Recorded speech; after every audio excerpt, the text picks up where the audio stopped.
Hey friends! Glad you're here at The Fiction Wizard. We've cooked up something special. Poppy Pomfrey carried Harry straight to St Mungo's herself, and filed the report before Dumbledore woke. Liking and subscribing really helps us out. Okay, story time. Chapter 1. Before the headmaster stirs. The graveyard was still in Harry's nose when he woke up. That particular smell, wet earth, green magic, something underneath it all that was ancient and cold and wrong, clung to the inside of his skull the way smoke clings to hair. He tried to breathe through it and found that breathing hurt. His right arm hurt. His knees hurt. The back of his neck hurt in a specific, precise way that suggested someone had checked it recently, pressing careful fingers along the vertebrae, and he hadn't been awake for that. He blinked at a ceiling that was not the ceiling of the hospital wing. The hospital wing had water stains in the northeast corner that he'd memorized from 3 separate extended stays. It had a particular amber quality to the light in the evening, when the sun came through the western windows at a slant and hit the stone walls just so.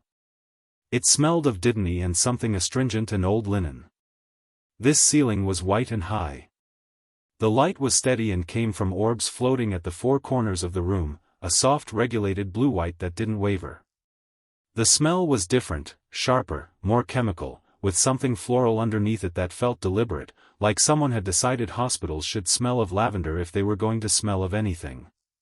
He was in a proper bed with proper pillows, and the sheets were warm, and there was a monitoring charm doing something near his left wrist that he could feel as a faint persistent hum, like a sleeping cat. He turned his head, slowly, because his neck made clear that fast was not currently an option. Madame Pomfrey was asleep in the chair beside his bed. This was, in Harry's experience, not a thing that happened. Madame Pomfrey did not sleep in chairs beside beds. She moved between beds with the efficiency of someone who had learned long ago that sitting down was the first step towards staying down. She had a small office at the end of the hospital wing and she disappeared into it between rounds, and if she slept there, and not in chairs. She was asleep in a chair now, her chin dropped toward her chest, her healer's robes traded for plain gray traveling clothes, one hand still curled loosely around a roll of parchment that had been tied with an official green ribbon and stamped. He could see the stamp from here, with a seal he didn't recognize. He looked at it for a while. His mind was still moving slowly, like a river running shallow over cold rock, but it moved. It found things and examined them. The graveyard. Cedric. The cup. The portkey and the cold ground and Wormtail's knife. The cauldron and the fire and Voldemort rising out of it white and new and terrible. The wand connection, priori incantatem, the shadows of people who should be dead. His parents' voices. His father had told him to hold on. He had held on. He was here. Cedric was not. He closed his eyes for a moment and held that fact the way you hold something hot, carefully, only briefly, before setting it down somewhere it won't burn anything else. When he opened them again, Madame Pomfrey was awake. She didn't startle the way most people do coming up from sleep, she simply lifted her head and her eyes were already sharp and focused, and she looked at him the way she always looked at patients who had just rejoined the world of the conscious, with that particular professional assessment that was faster and more thorough than it looked. "You're awake," she said. "Yes," Harry said. His voice came out thin and scratched, like old velvet on stone. He cleared his throat. "Where are we?" She sat forward in the chair and the parchment in her hand crinkled. She looked down at it briefly, then back at him. St Mungo's Hospital for Magical Maladies and Injuries. 4th floor. Private ward. Harry took that in. "Why?" "Because I brought you here." "You brought me." He turned this over. You didn't wait for." "No," she said. "I didn't." There was something in how she said it. A door, firmly closed, on a very large room. He looked at the parchment in her hand again. "What's that?" She stood up, setting the parchment on the small table beside his bed with a care that was almost ceremonial, and moved toward him with her healer's eyes already working. That is a formal report of harm to a minor magical person under Sections 7 through 12 of the Wizarding Child Protection Act of 1943, filed with the Ministry of Magic's Magical Child Welfare Office at 2:47 this morning. She pressed 2 fingers to the inside of his wrist and counted his pulse. The receiving clerk's name is Edwin Rowell. He is not related to the Death Eater. He was very thorough and very unhappy about the contents. Harry stared at her. She moved to the monitoring charm and made a small adjustment that changed its hum slightly. Your pulse is steadier than it was 3 hours ago. The bone in your right forearm has been reset and spelled stable. The gash on your arm from the blood extraction, Wormtail's knife, I assume, has been sealed. You have 17 separate contusions, 2 cracked ribs that I've already treated, and a grade 2 magical exhaustion that will require 2 days of rest minimum. She said all of this in the same tone, factual and unhurried. You also have 4 older injuries that were not sustained last night. He went very still. 2 healed rib fractures, badly done, consistent with blunt force rather than a fall. A healed fracture of the left ulna, approximately 2 years old, also badly done, set without magic, I would estimate, which means it healed crookedly and will need to discuss corrective treatment. And a pattern of old bruising, healed but leaving a residual signature in the subcutaneous tissue, consistent with, she paused, just briefly, just the length of a breath, repeated incidents over some years. The room was very quiet. The monitoring charm hummed. Oh, Harry said. It was not the most articulate thing he'd ever said, but it was what came out. I should have documented them years ago, Pomfrey said. Her voice had not changed, but there was something underneath it now, a tightness, controlled and deliberate. The first broken arm was brought to me in your 2nd year. You told me you'd fallen from your broom. I fixed it, badly, as it turned out, though not intentionally, and then Professor Lockhart removed the bones entirely, which is a separate catastrophe. But I had your records from your 1st year already. I had noted the undernourishment. I noted it again each year. She stopped. She picked up his chart from the foot of the bed and looked at it without reading it. I noted things and I said nothing, because it was not the done thing, because there were greater concerns, because Albus, she put the chart down. I should have said something. I am saying it now. Harry looked at the parchment with the green ribbon. You filed that before Dumbledore woke up, he said slowly. The headmaster was unconscious in his office. He'd taken a mild sleeping draught. Fawkes fetched me for you at approximately midnight, and I checked on the headmaster before I left and found him sleeping.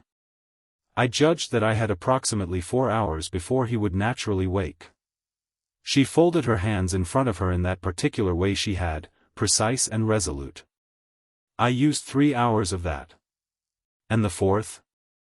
The 4th I spent making sure I had it right, she said, before he could tell me why I shouldn't.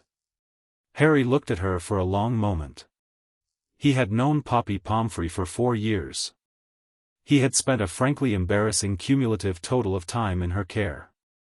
He knew the way she clucked at Quidditch injuries, the way she chased students out when they were well enough to leave, the way she deferred to Dumbledore in that absolute, reflexive way that most of Hogwarts did, as though the headmaster's preference was simply an extension of natural law. She was looking back at him steadily, and there was nothing apologetic in her face. There was something that might, if you looked at it a certain way, be a challenge. Thank you, Harry said. Her chin lifted very slightly. Drink this. She produced a small glass from the table beside his bed. He hadn't noticed it there, but she'd apparently had it ready. It was a pale greenish color and smelled of something sharp and almost sweet. Strengthening solution with a pain modifier. The healers here have their own formulas. Better than mine, which I will never admit outside this room. He drank it. It tasted of mint and something faintly electric. The ache in his ribs eased by degrees, like a hand loosening a fist. What happens now? He asked. Now, she said, settling back into her chair and picking up a second roll of parchment, this one sealed in red, a great deal happens, and very little of it will be quietly managed, which is going to make a number of people uncomfortable. She said this with a satisfaction that she didn't quite bother to conceal. The Child Welfare Office is required by law to open an investigation within 12 hours of receiving a report. That is, she checked the small watch at her wrist, in approximately 7 hours. By which point I expect the headmaster will have found my note. You left him a note. I left him a note. Harry almost smiled. His face wasn't quite ready for it, but the shape of it was there. What did it say? Poppy Pomfrey looked at him over the edge of the parchment. It said, "Dear Albus, Harry is at St Mungo's. I have filed the appropriate reports. Please do not come before 9 o'clock as he is resting. Regards, Poppy." The almost smile became an actual one. It hurt his split lip and he didn't care. He's going to be furious, Harry said. Yes, she agreed. He's going to be very measured about it, which is how I'll know. She turned back to the parchment and Harry turned back to the ceiling, and the monitoring charm hummed, and outside the window the London sky was doing its slow work of shifting from black to the particular deep grey that comes just before the first hint of dawn. He thought about Cedric. He thought about it carefully, the way you think about something that will shatter if you think about it carelessly. Cedric Diggory was dead. He had watched it happen. He had brought the body back because it was the only thing he could do, and it had felt insufficient even as he was doing it. He could still feel the weight of Cedric's arm across his shoulders when he'd grabbed him for the portkey return. Dead weight was a phrase people used abstractly. He now knew exactly what it meant. He thought about Amos Diggory's face. He thought about Mrs. Diggory gripping her husband's arm. He thought about the sound Amos had made, not a word, just a sound, raw and unguarded, when he'd seen. He would write to them. He didn't know what he would say, but he would say something. That felt important. That felt like the one thing he could do that was real and specific and not caught up in the vast complicated machinery of everything else. He was still thinking about the letter he hadn't written yet when someone knocked at the door. Pomfrey looked up. "Come." The healer who entered was a tall witch with a dark complexion and close-cropped natural hair beginning to show grey at the temples. She wore the lime-green robes of St Mungo's with the ease of someone who'd worn them a long time, and she had a clipboard that she was already reviewing as she walked in. "Healer Abra," she said, extending a hand to Pomfrey first. "I've been assigned to your patient. Excellent notes, by the way, very thorough. Poppy Pomfrey. Hogwarts." Pomfrey stood and shook the hand. "He woke approximately 15 minutes ago. Pulse is steady, the contusion on the left temporal lobe has reduced, bone repair on the forearm is holding. The magical exhaustion is my main concern." "Agreed." Healer Abra moved to the bedside and looked at Harry. Not through him, the way some adults looked at him, or at the scar, the way a lot of adults looked at him. Just at him, the same assessment Pomfrey had given but from a different angle, like two surveyors checking the same point.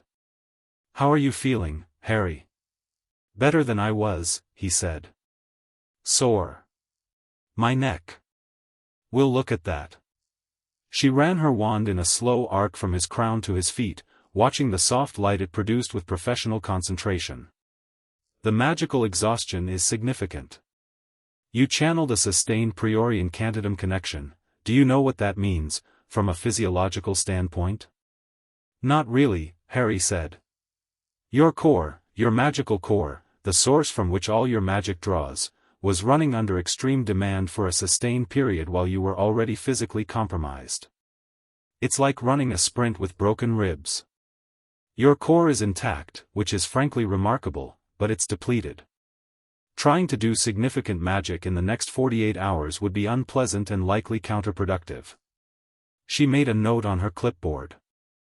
"We'll have you on a restoration protocol.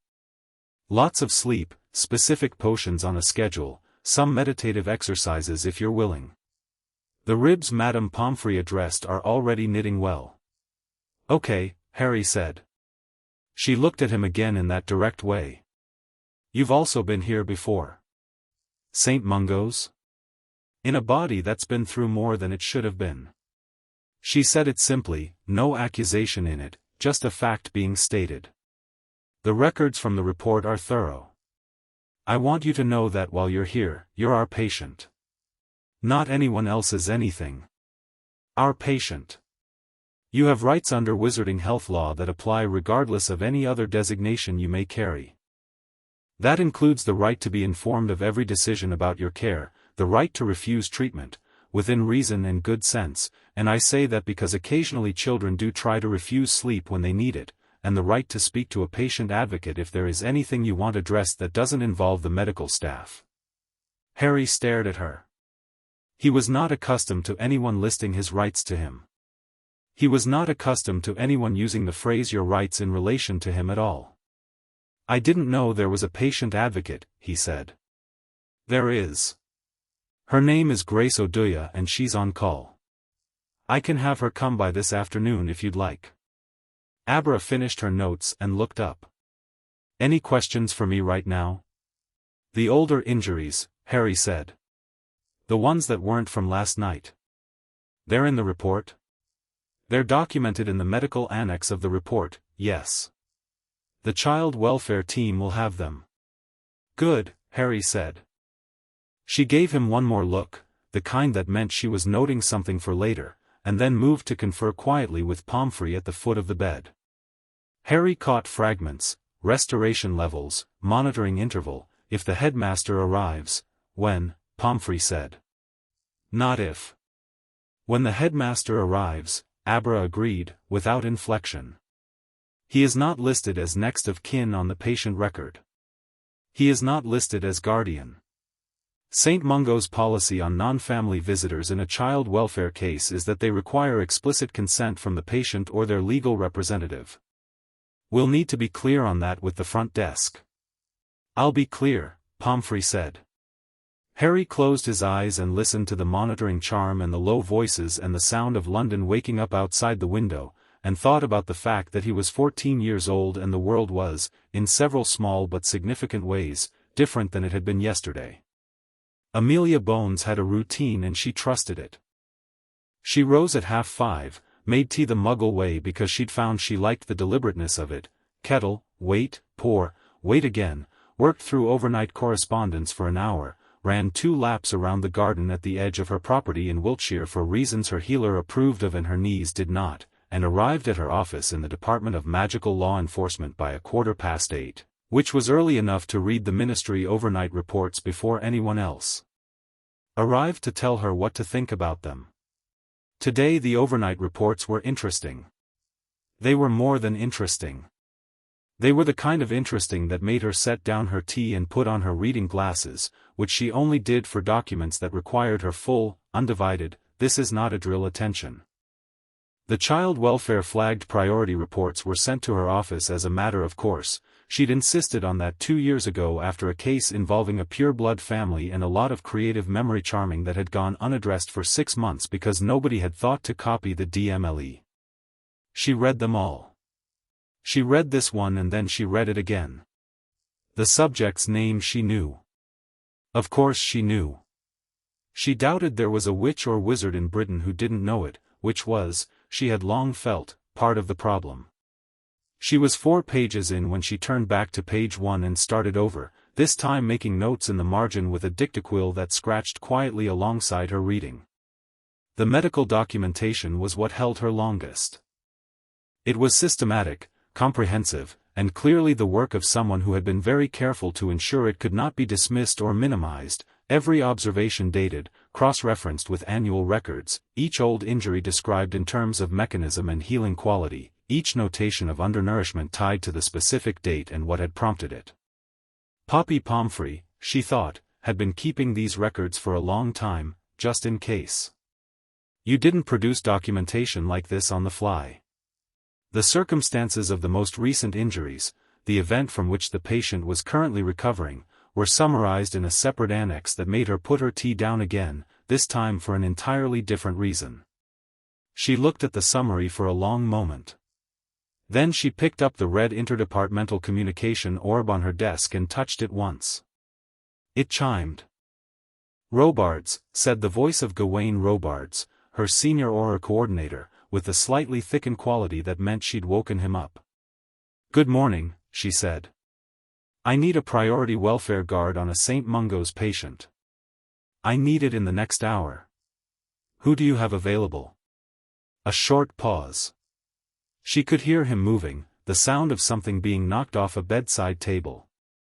"For St Mungo's, Tonks is on overnight recovery rotation. She's been in since 6, she's probably at the office already." "Tonks," Amelia repeated. She thought about this. Nymphadora Tonks was 22, qualified 8 months ago, had the highest practical defensive scores of any recruit in 6 years and the most creative disciplinary record. She was also, and this mattered in a welfare protection context, genuinely good with people in a way that couldn't be trained. "Fine. Send her over. Tell her it's welfare protection, not security detail, the distinction matters. Tell her she'll be briefed on arrival. Tell her to go in quiet." "Yes, Director." "Anything else? Get me Dumbledore's schedule for today. Don't flag it to him, just pull the public record of his ministry appointments. And get me Bartemius Crouch's attendance record for the last 6 months." Another pause. "Crouch Senior or Senior?" She paused. "And pull everything we have on Junior while you're at it." She ended the communication and went back to the file. The thing that struck her, reading it, the thing that kept striking her, each time she came back to the same passage, was not the medical documentation, though that was damning enough. It was the narrative section that Pomfrey had written in her own hand, a 2-page account of 4 years of a boy who had passed through her infirmary with the regularity of the changing seasons, each time worse than children should be, and each time cleared and returned to a world that produced this. "I have, for 4 years, prioritized institutional trust over patient welfare," Pomfrey had written, in a handwriting that was small and precise and allowed itself no flourishes, "and I am filing this report because I will not do so again." Amelia Bones had been in law enforcement for 26 years. She had a particular respect for people who named their own failures before naming anyone else's. She pulled a fresh sheet of parchment toward her and began to write. The morning moved around Harry in its own way, with its particular rhythms, a quiet house elf arriving with a tray of food that was warm and substantial and not rationed, which he noticed and ate slowly, Healer Abra returning to administer the first of the restoration potions, which tasted of copper and oak and left him feeling oddly alert for about 20 minutes before a deep, bone-level exhaustion rolled back in, Pomfrey moving in and out of the room with the focused energy of someone who had slept sitting up and would not acknowledge any difficulty with this. Around 10, he heard raised voices in the corridor. He couldn't make out the words at first, just the particular cadence of an argument that was being conducted quietly by 2 people who both had excellent self-control and were both very angry. One voice was a woman's, deep, clipped, not Pomfrey. Then Pomfrey's voice, brief and firm. Then a third voice, lower, measured, with that particular resonance he would have recognized anywhere. He sat up a little. The door did not open. He waited. After approximately 4 minutes, the voices stopped. He heard footsteps, 2 sets, moving away down the corridor. Then one set, coming back. Then Pomfrey opened the door with the expression of someone who has just won an engagement and is being professional about it. "Was that Dumbledore?" Harry asked. "It was," she said. "What did he say?" She moved to the table and checked the restoration potion schedule with more attention than it strictly needed. "He asked to see you." The ward administrator explained that in a formal welfare case, access to the patient requires either the patient's consent or the consent of their legal representative. "As you have no current legal guardian on record," she said this with an evenness that was its own comment on the situation, "consent defaults to the patient." "And they asked me?" "They were in the process of sending a nurse in to ask you when the headmaster decided it would be more expedient to speak with me directly." She set down the schedule. "He is not pleased." What does he want? He wants to ensure you're well. He also wants to discuss the report. A pause. He used the phrase premature escalation. Harry thought about this. About the graveyard. About Cedric. About the bone in his arm that had healed crooked for 2 years. About every year and every room and every "You'll be fine, Harry, off you go." "Tell him he can come back tomorrow," Harry said. Pomfrey looked at him. "I'm not saying he can't come," Harry said carefully, working it out as he spoke. "I'm not trying to be difficult. I want to know what's happening. With the report, with the investigation. I want to know what all of it means before he gets to explain it to me." She was quiet for a moment. "That's a very sensible request. Can you?" He stopped. "Can you sit down and explain it to me? What the report actually does? What the investigation means? What happens next?" She sat down. And she told him. All of it. She explained the Child Protection Act and what triggered an investigation, and what an investigation could compel: examinations, interviews, access to living circumstances, reviews of guardian conduct, and in severe cases, review of guardianship itself. She explained that his case had been flagged Priority 1 because of the medical documentation and because of the nature of the most recent event, and that Priority 1 meant an investigator had been assigned and would want to speak with him today if he was well enough.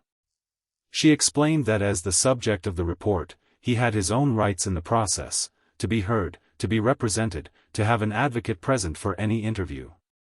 She explained it all, and she didn't make it simple or soft or easy. She told him what it was, what it could do, and what it could not. When she was done, he said, "What happens to the Dursleys?" "That depends on what the investigation finds and what you want," she said.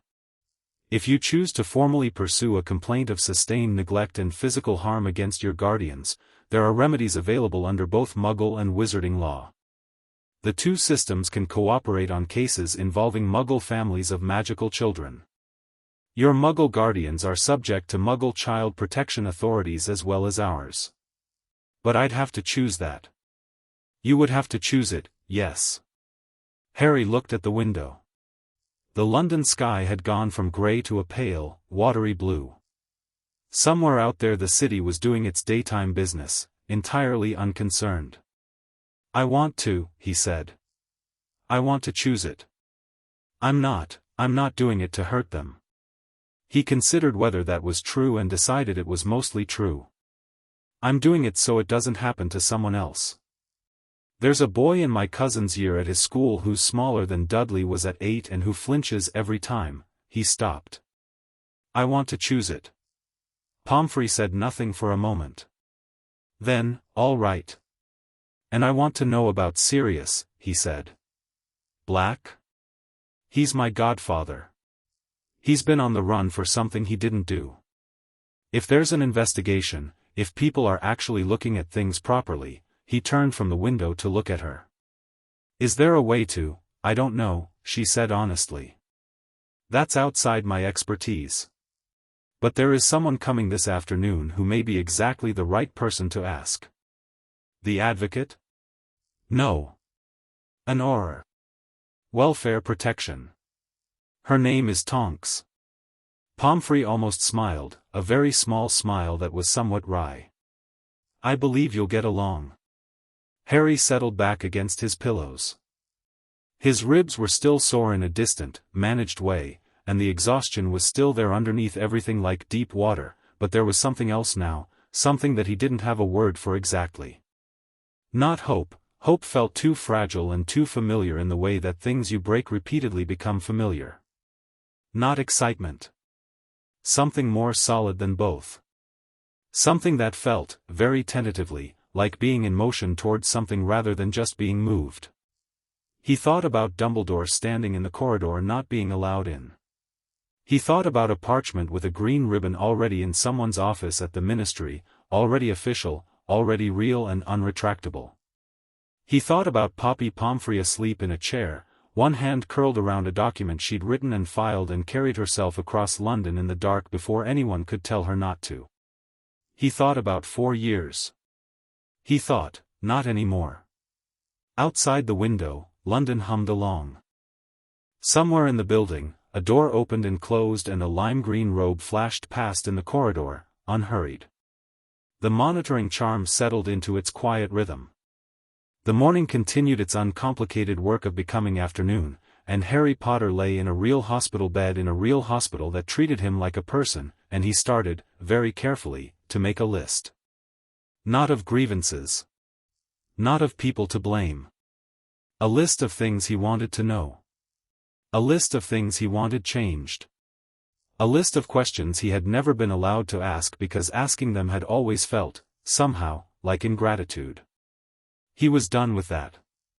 The quill on the bedside table, left there by Healer Abra, along with a small notepad, in the matter-of-fact way of someone who expected patients to have thoughts worth writing, was smooth and black and very ordinary. He picked it up. He started at the top. What am I, actually, in the eyes of wizarding law? Who has legal authority over me and how does that change? What does being investigated mean for Dumbledore? Can Sirius get a trial? What happens to the blood wards if I never go back? He wrote until the exhaustion pulled him under again, slowly and without fight, and the list sat on the bedside table in his slightly uneven handwriting, 7 questions long, and when Poppy Pomfrey came in 20 minutes later and saw it, she read it once, standing very still, and then she sat down in her chair and she added 2 items of her own that she thought he hadn't considered yet. She left it where he would find it when he woke. Ch1 Chapter 2, The shape of a file. Amelia Bones had a particular way of reading a room that her staff had learned to respect. She walked in, she looked at everything once, and then she acted as though she had been there for an hour already. It saved time. It also, on occasion, unsettled people who had been hoping for a moment to collect themselves before she arrived. She walked into St Mungo's at 11:43, 2 steps ahead of her assistant, and she had already looked at the ward layout, the nursing station, the 2 healers in conference near the window, and the lime-green robes of Nymphadora Tonks, who was leaning against the wall outside a private room door eating a sandwich with the unconvincing casualness of someone who was actually watching every person who came within 15 feet, before the front desk which had finished saying, "Director Bones, welcome to, thank you," Amelia said. "Which one is Tonks?" The desk which blinked. The aura is, never mind." She was already walking toward the lime-green robes and the sandwich. Tonks straightened up when she saw her coming. She had the grace not to try to hide the sandwich. "Director. I was told you've been briefed. Robards gave me the summary on the way over.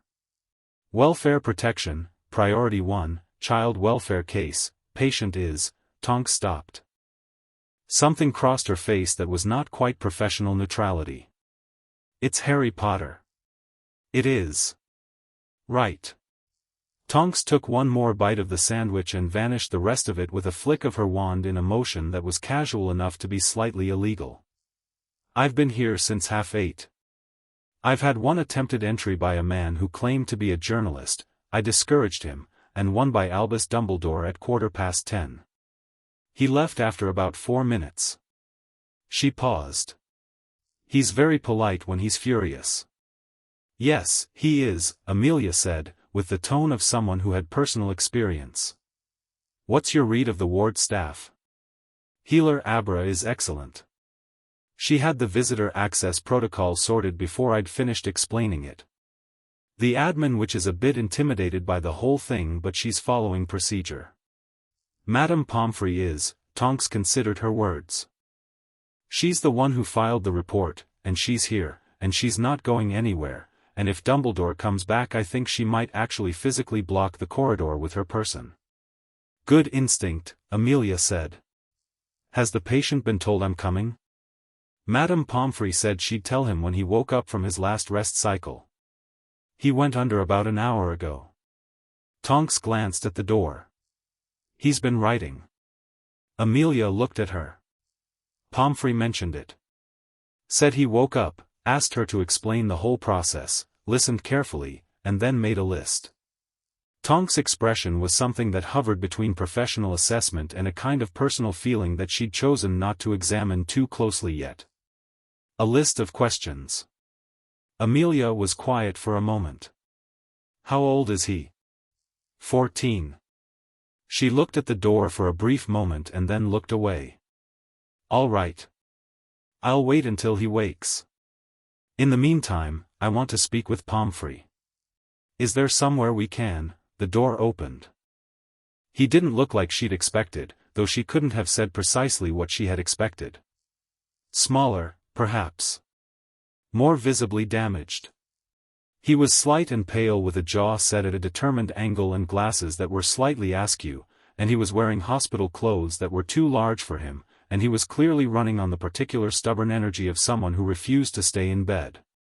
He looked at Tonks first, because Tonks was closest. Then at Amelia. He took her in the same way she'd taken in the room, once, quickly, systematically. "You're Director Bones," he said. Not a question. "I am," she said. "And you should probably be in bed." "I woke up and I heard voices," he said. "I thought you might be Dumbledore." "Not today." She looked at him steadily. "How are you feeling?" "Sore." "Better."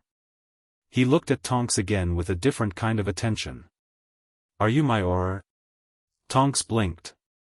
"Am I your?" Pomfrey said someone was coming for welfare protection. "An Auror named Tonks." "That's me," Tonks said.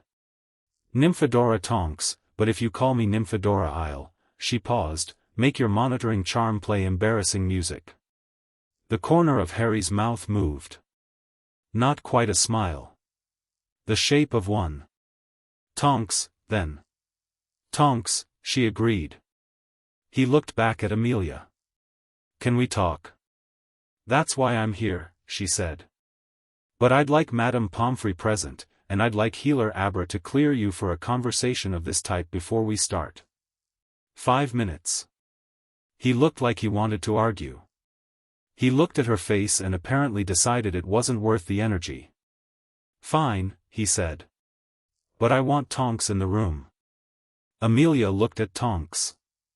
Tonks looked carefully at the middle distance. "All right," Amelia said. 5 minutes. Pomfrey was found in the small consultation room at the end of the ward, sitting at the table with a cup of tea she hadn't touched and a second roll of parchment she was reviewing. She stood when Amelia came in and they shook hands with the particular efficiency of two women who had both been working since before most of their colleagues were awake. "Director Bones," Pomfrey said. "Madame Pomfrey. Please sit." Amelia sat across from her, her assistant silent and efficient at her left shoulder with a notepad already open. "I've read the report 3 times. I want to start by telling you that the documentation is exceptional. The medical annex in particular. I've had the records for 4 years, Pomfrey said. I simply chose, this time, to use them." "What changed?" Pomfrey wrapped both hands around the untouched tea. "Last night I watched a 14-year-old boy return from witnessing a murder, and a resurrection, and the first response of the people around him was to contain the information." She looked at the table. "He was carried off to the headmaster's office and debriefed while he was still bleeding. Bartemius Crouch Jr. was revealed, significant, terrifying, but the operative concern in the room was what the ministry would say and how to manage it." She looked up. "No one mentioned taking him to hospital. I mentioned it. I was told there was a great deal to attend to and the hospital wing would suffice." Amelia noted something. "Who told you that?" "Albus." A pause. "He didn't mean harm by it. He is genuinely concerned for Harry. But his concern has a shape to it. A particular form. It places Harry at the center of a strategic picture and it manages him from within that picture. He is simultaneously the most important person in any room and the person with the least actual agency in it. You've thought about this for a while." "I have thought about it," Pomfrey said, every time I reset a bone. Yes. Amelia let the silence sit for a moment. The report names the Dursleys as responsible parties for the older injuries and the pattern of documented neglect. You're prepared to stand by all of that in a formal investigation? Unequivocally. And you understand that the report also creates an implicit question about Dumbledore's role, specifically, as the individual who placed Harry with the Dursley family and maintained that placement with full knowledge of your medical records? Pomfrey's jaw tightened slightly. I understand. I want to be clear, Amelia said, because I am going to pursue this and I want you to know exactly what that looks like. I am not pursuing Albus Dumbledore for malice. The record does not support malice.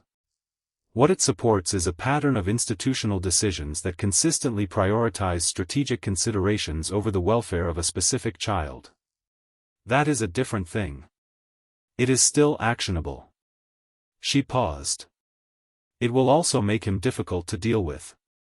He is already difficult to deal with, Pomfrey said dryly. More so than usual, Amelia said.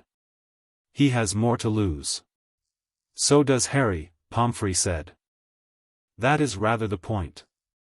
Amelia looked at her steadily. Then she made another note, picked up the file, and stood. One more question.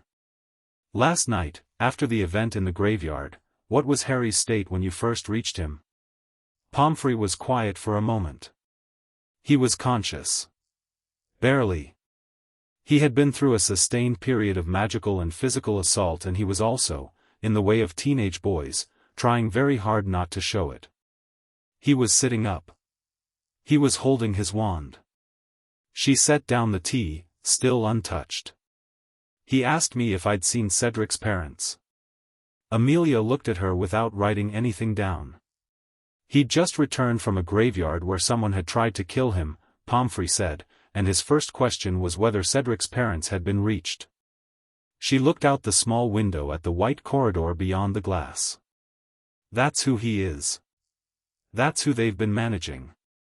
Amelia closed the file. Let's go talk to him. Harry had allowed Healer Abra to run another diagnostic and pronounce him well enough for a seated conversation of reasonable length, emphasis on reasonable, with the proviso that if he showed signs of fatigue the conversation would stop and continue the next day regardless of anyone's preference. She said this to Harry and to Amelia with equal firmness, which Harry appreciated.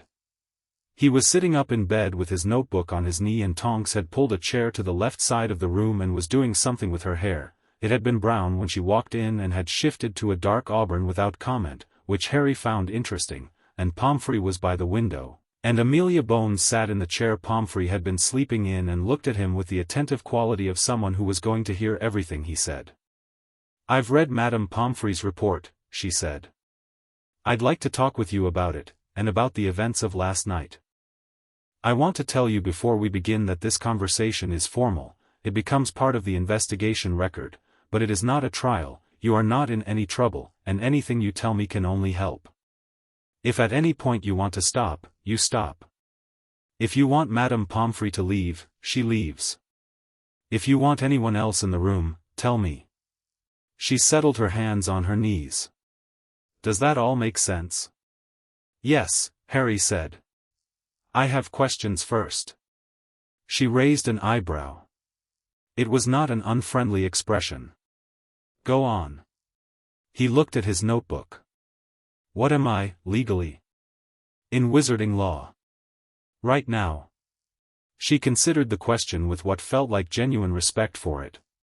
Currently you are a minor magical person, which means you are legally subject to the authority of a designated guardian until you reach majority at 17. Your designated guardian is your mother's sister, Petunia Dursley, who assumed guardianship upon the death of your parents. The designation was made by Albus Dumbledore in his capacity as Chief Warlock of the Wizengamot on the 1st of November 1981, and it was never formally reviewed. Can it be changed?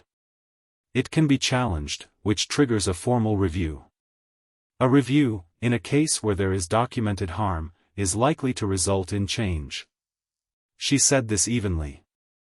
That process takes time, but it can be initiated today. as part of the welfare investigation, which is already open.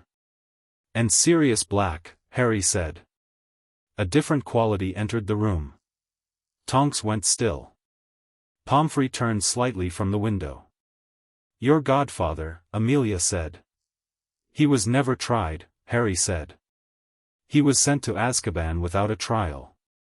I know that because I was there last year. When he was caught again. He told us everything and it was Pettigrew. Peter Pettigrew. Scabbers was Peter Pettigrew. He faked his death, he stopped himself.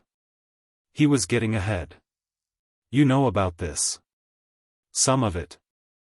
We have a file, Amelia said carefully. Dumbledore knows Sirius is innocent, Harry said.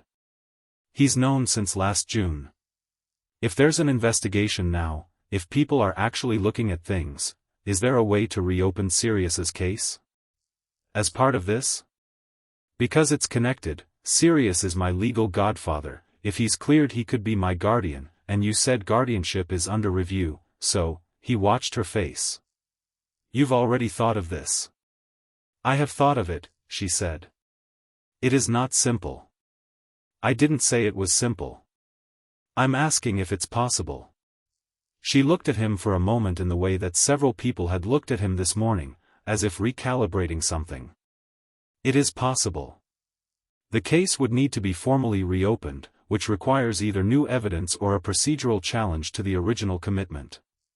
The absence of a trial is a procedural irregularity that could form the basis of a challenge. It would be politically complicated because Bartemius Crouch Sr. oversaw the original commitment, and Crouch Sr.'s conduct is, she paused, currently under review for separate reasons. Because of his son. She looked at him. What do you know about that? Bartemius Crouch Jr. was in that graveyard last night. He was the Death Eater who had been posing as Moody all year. He's the one who put my name in the goblet. He's the one who port-keyed me to Voldemort. Harry said it all flat and factual, the way he decided he was going to say things today. Not dramatic. Not performed. Just the truth, stated plainly, so no one could say they hadn't heard it. He was captured last night. Dumbledore has him. Dumbledore has him, Amelia repeated. Yes. A very specific kind of quiet fell in the room. Tonks was no longer pretending to be casual.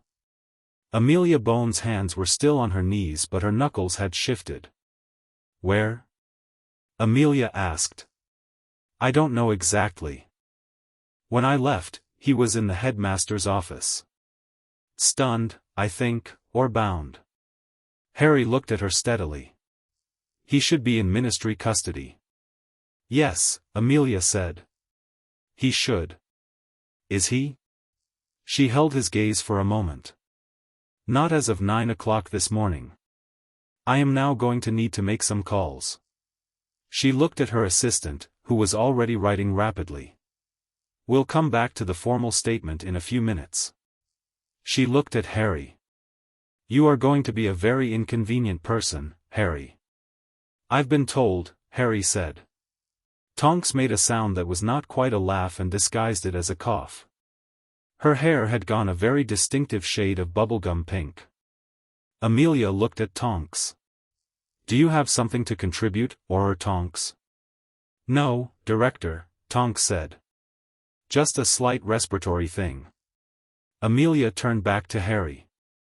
Right. Let's talk about last night. And then let's talk about the years before that. And I want you to tell me everything, and I want you to know that when you tell me, it goes into the record, and once it's in the record it's mine and I protect what's mine. She opened the file on her knee. Start wherever feels right. Harry started at the beginning. It took 2 hours. He'd expected it to be like being asked about something in Dumbledore's office, that particular quality of a conversation that was shaped by someone else's already formed understanding of what the answers should be. Questions that were really confirmations. Listening that was really waiting. This was not that. Amelia Bones listened like someone building something. She asked questions that came from the edges, What did the room smell like? What exactly did Moody say to you in September? When your name came out of the goblet, what did you feel? And before that, when did you first notice something was wrong? Questions that were about the texture of things, the specifics, the moments that didn't fit the pattern as much as the ones that did. Tonks said almost nothing throughout. She sat in her chair and she listened with the same quality of attention, but her expression changed, subtly, privately, at particular moments. When Harry described the Dementor attack on the train in third year, something moved across her face. When he talked about the Dursleys, the cupboard, the food, the systematic deprivation that had felt so normal for so long that he hadn't had language for it being abnormal until he'd been at Hogwarts for a year, her hair shifted, very slightly, to a darker shade without her seeming to notice. Pomfrey stood by the window with her arms folded and said nothing. Harry could see, at one point, that her jaw was working. He talked about the Triwizard Tournament, all of it, Moody's coaching that he understood now for what it was, the way he'd been cut off from his friends, the way Cedric had been the only other champion he'd been able to talk to properly. He talked about the graveyard with the same flat precision he'd used for everything else. Wormtail. The bone. The blood. The knife. The specific moment when Voldemort had looked at him across that graveyard and Harry had understood, with a clarity that had nothing to do with his scar, that this was an entity that would be genuinely satisfied by his death, not just as a means to an end but as an end in itself. He talked about the wand connection and the echoes. He said my parents without his voice doing anything strange, and he considered that a personal achievement. When he was done, the room was quiet for a moment. "Thank you," Amelia said. She said it with a weight that suggested it was not a formality. "What happens now?" Harry asked. "With Crouch Jr. I'm going to find out where he is," she said, "and I'm going to take custody of him within the hour. He is a ministry matter, not a school matter." She looked at her assistant. "Draft a formal custody demand to Hogwarts School of Witchcraft and Wizardry, to the attention of the headmaster. Mark it priority urgent." The assistant was already writing. "He's going to say Crouch needs a Dementor," Harry said. Amelia looked at him. "Dumbledore," Harry clarified. "He's going to say it's too dangerous. That Crouch knows too much about Voldemort's plans and it's safer to have a Dementor end it. He'll say it quietly and reasonably and it'll sound like good strategy." He met her eyes. "Crouch Jr. is the person who can testify about who else was at that graveyard. He's the person who can confirm everything I just told you. If he gets a Dementor, that's gone," Amelia said. "Yes." She held his gaze. "I won't let a Dementor near Bartemius Crouch Jr. until I have a full statement under Veritaserum from him. That is not me being noble. That is me doing my job." Harry nodded once. He believed her. "I also want to say," she continued, closing her file with a precision that felt deliberate, "that I am aware this is a great deal of very large and complicated information to have produced from a single morning. I am aware that you have been awake since God knows when, that you are physically injured, and that you are 14 years old." She paused. "Most adults in your position today would have said very little and waited to be told what to think. You asked the right questions in the right order and you told the truth without editing it toward what you thought I wanted to hear. I don't say this to flatter you. I say it because it matters that I tell you, I heard you. All of it." Harry didn't have anything to say to that immediately. He looked at his notebook. "Can I ask you something?" he said. "Yes. Is there a way to make sure Dumbledore can't just fold this back in? Make it part of his plan, use it, manage it?" He looked up. "He's going to try to incorporate all of this. He's good at that. He'll tell me it's for the greater good and that everything is connected, and he'll find a way to use the investigation as a lever for something else, and before I know it I'll be back at the Dursleys because of blood wards and prophecies." Amelia was quiet for a long moment. "The investigation is a ministry matter. It sits in my department. It does not require the headmaster's cooperation or his blessing. The child welfare process has its own authority. She said it carefully, measuring each word. Albus Dumbledore is a great many things, and I have a great deal of respect for most of them. But in this specific matter, he is a private individual whose conduct is under review. His opinions about the investigation are not relevant to the investigation. He's Chief Warlock, Harry said. He is, she agreed. The Wizengamot has no jurisdiction over a child welfare investigation.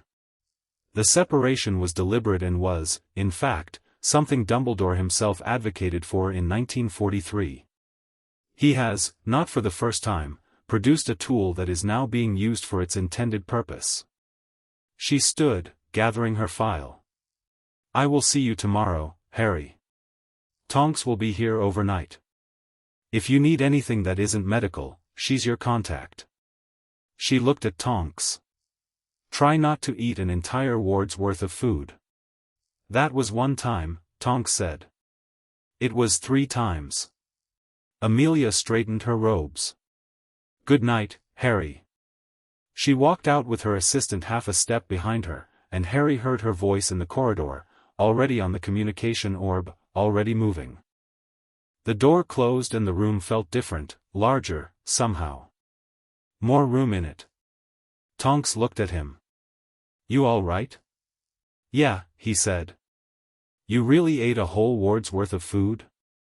I was on overnight shift and I hadn't had dinner. She looked unrepentant. It was a very small ward. The note Pomfrey had left on Dumbledore's desk was 2 sentences long, as she had said, and he had found it at 6:42 in the morning when Fawkes had prodded him awake with a reproachful golden beak. He had read it again, and sat at his desk for 12 minutes. He was aware of the 12 minutes because the clock on the mantelpiece ticked very clearly in a room that was otherwise completely still. Then he had dressed, arranged for Minerva to be informed, and made his way to St Mungo's, because this was a thing that needed to be addressed in person. He was not angry. He took the word out and looked at it honestly, as he tried always to do. He was frightened. Not for the plan, not for the strategy, but for Harry, who was 14 and had been through a catastrophe and was now in a system that was efficient and well-intentioned and did not have the full context, and when systems without the full context operated with efficiency and good intentions, they occasionally produced outcomes that could not be undone. He was not allowed to see Harry. He had known, intellectually, that this was the likely outcome. Poppy knew the regulations perfectly well. But knowing it intellectually and standing in a hospital corridor while a calm administrative which explained visitor access policy in welfare cases and Poppy Pomfrey watched him from 20 feet away with an expression he could only describe as resolved, these were different experiences. He had spoken to Poppy for 3 minutes. He had been, as Tonks would later report to Amelia, very polite about it. He had said, Poppy, you had concerns and I understand them, but this is considerably larger than a welfare report. There are things in motion that require, she had said, there are things in motion, Albus. That's rather the idea. He had come back to Hogwarts and sat at his desk and thought for a long time. The thinking was interrupted at noon by the arrival of the priority urgent custody demand for Bartemius Crouch Jr., signed by Director Amelia Bones, referencing the child welfare investigation, the Auror Act, and 2 additional pieces of legislation that suggested whoever had drafted it had been very motivated. The demand required that custody be transferred to Ministry Aurors within 2 hours. He looked at it for a long moment. He had been moving pieces for a long time. He had held Bartemius Crouch Jr. in careful mental reserve, not because he was careless with the boy's life, but because there was a question of what testimony under Veritaserum might surface, and in what form, and whether the wizarding world in its current state was prepared to hear certain answers to certain questions. He had, as he tried always to do, weighed the cost of the information against the cost of not having it public. He wrote back to Amelia confirming that Aurors could collect Crouch Jr. at 3 o'clock. Then he wrote to Snape, a short note, the situation has developed. I need to see you. Then he sat back, and Fawkes settled on his shoulder, warm and certain, and he looked out the window at the grounds of a school he had kept safe for 60 years and thought about the shape of what was coming. Harry was not wrong, he thought, to want this. To want to be heard, to want the record to be honest, to want the process to be real and not managed. He was not wrong. He had never been wrong to want those things. It was only that wanting things and those things being safe were not always the same. He watched the lake. The giant squid was somewhere under the surface, invisible and enormous, moving through waters that looked still and were not. He was still watching it when Minerva knocked and came in. "I've heard," she said. She stood in the middle of the room and her expression was not the one she used for disappointment in students. It was the one she used for things that had no simple category. "Have you? Pomfrey sent me a message this morning, before she left." Minerva sat down in the chair across from his desk. "She wanted me to know what she'd done, so I couldn't later claim she hadn't told me." He looked at her. "And what do you think?" She was quiet for a long moment, and the silence was not the kind that meant she was working up to something. It was the kind that meant she was being careful. "I think," she said, "that if I had gone to St Mungo's after his second year, we wouldn't be having this conversation." She met his eyes. "And I didn't go. And neither did you. And here we are." He looked at her for a long time. Minerva McGonagall was one of the finest people he had ever known, and she had a particular talent for the most precise possible version of the truth. "What would you have me do?" he asked. "Today?" She folded her hands in her lap. "Let the investigation happen."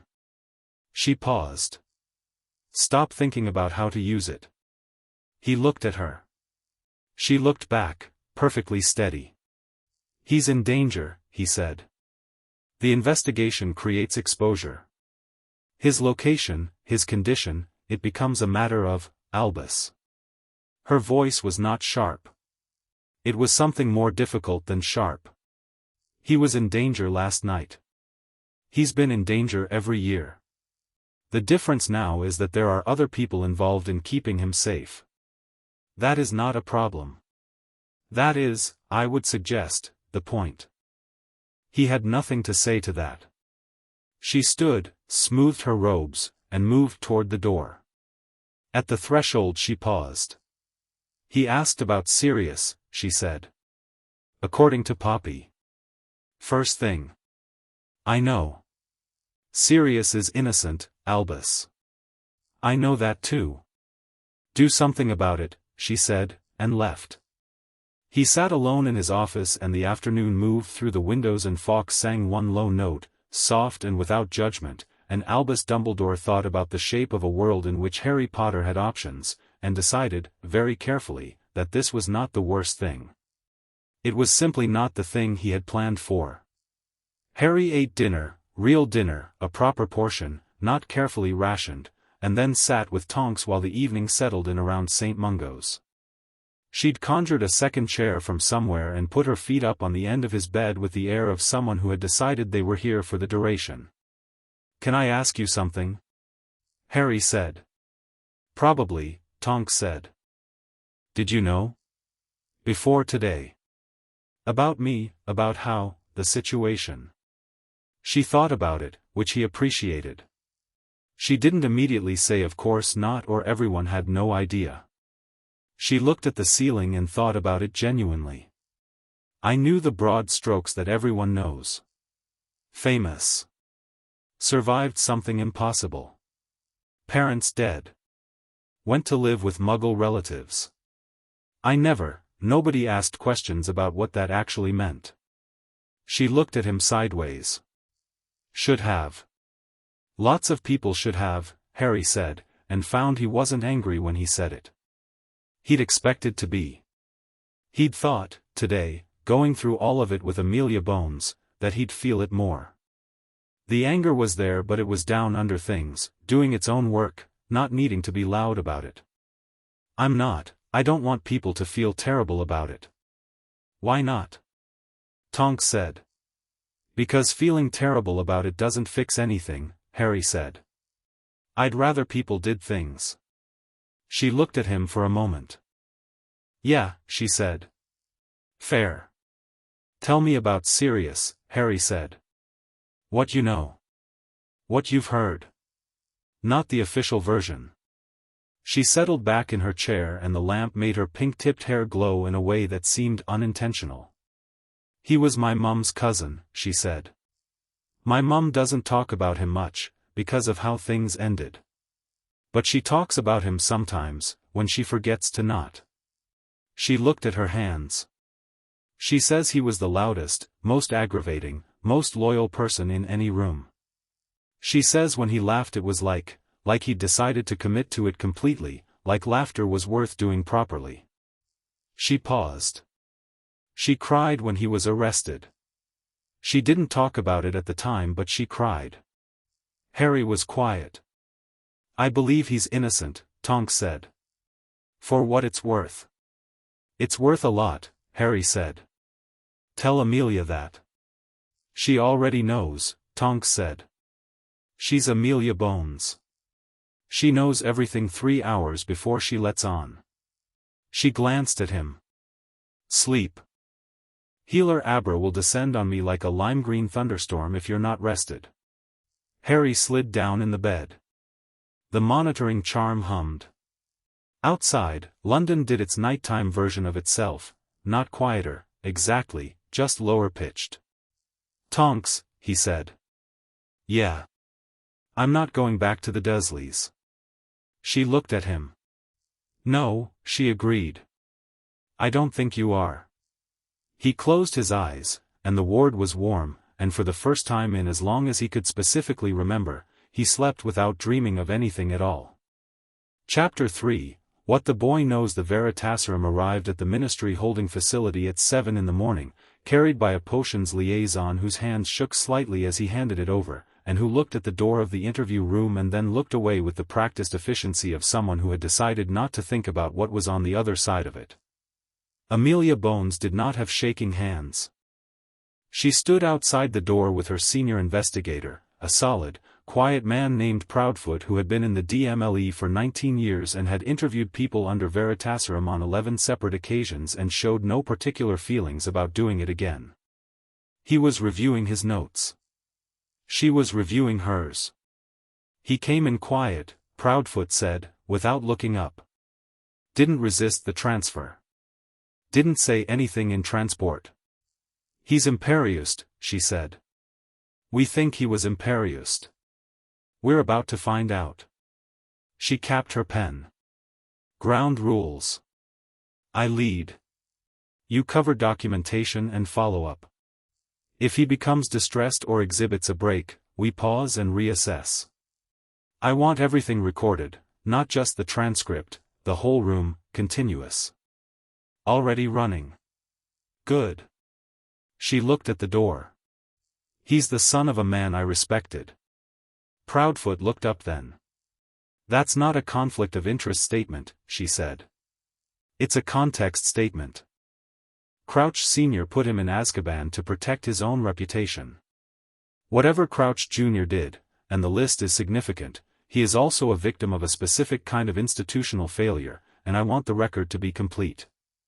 She opened the door. Let's go. Bartemius Crouch Jr. was sitting at the table with his wrists loosely restrained and his eyes tracking the room in the way of someone whose situational awareness had been precision-trained. He'd been cleaned up from whatever state he'd arrived in, the polyjuice depletion from spending a sustained period as Alastair Moody was apparently physically demanding, and he'd needed medical attention before being cleared for interview.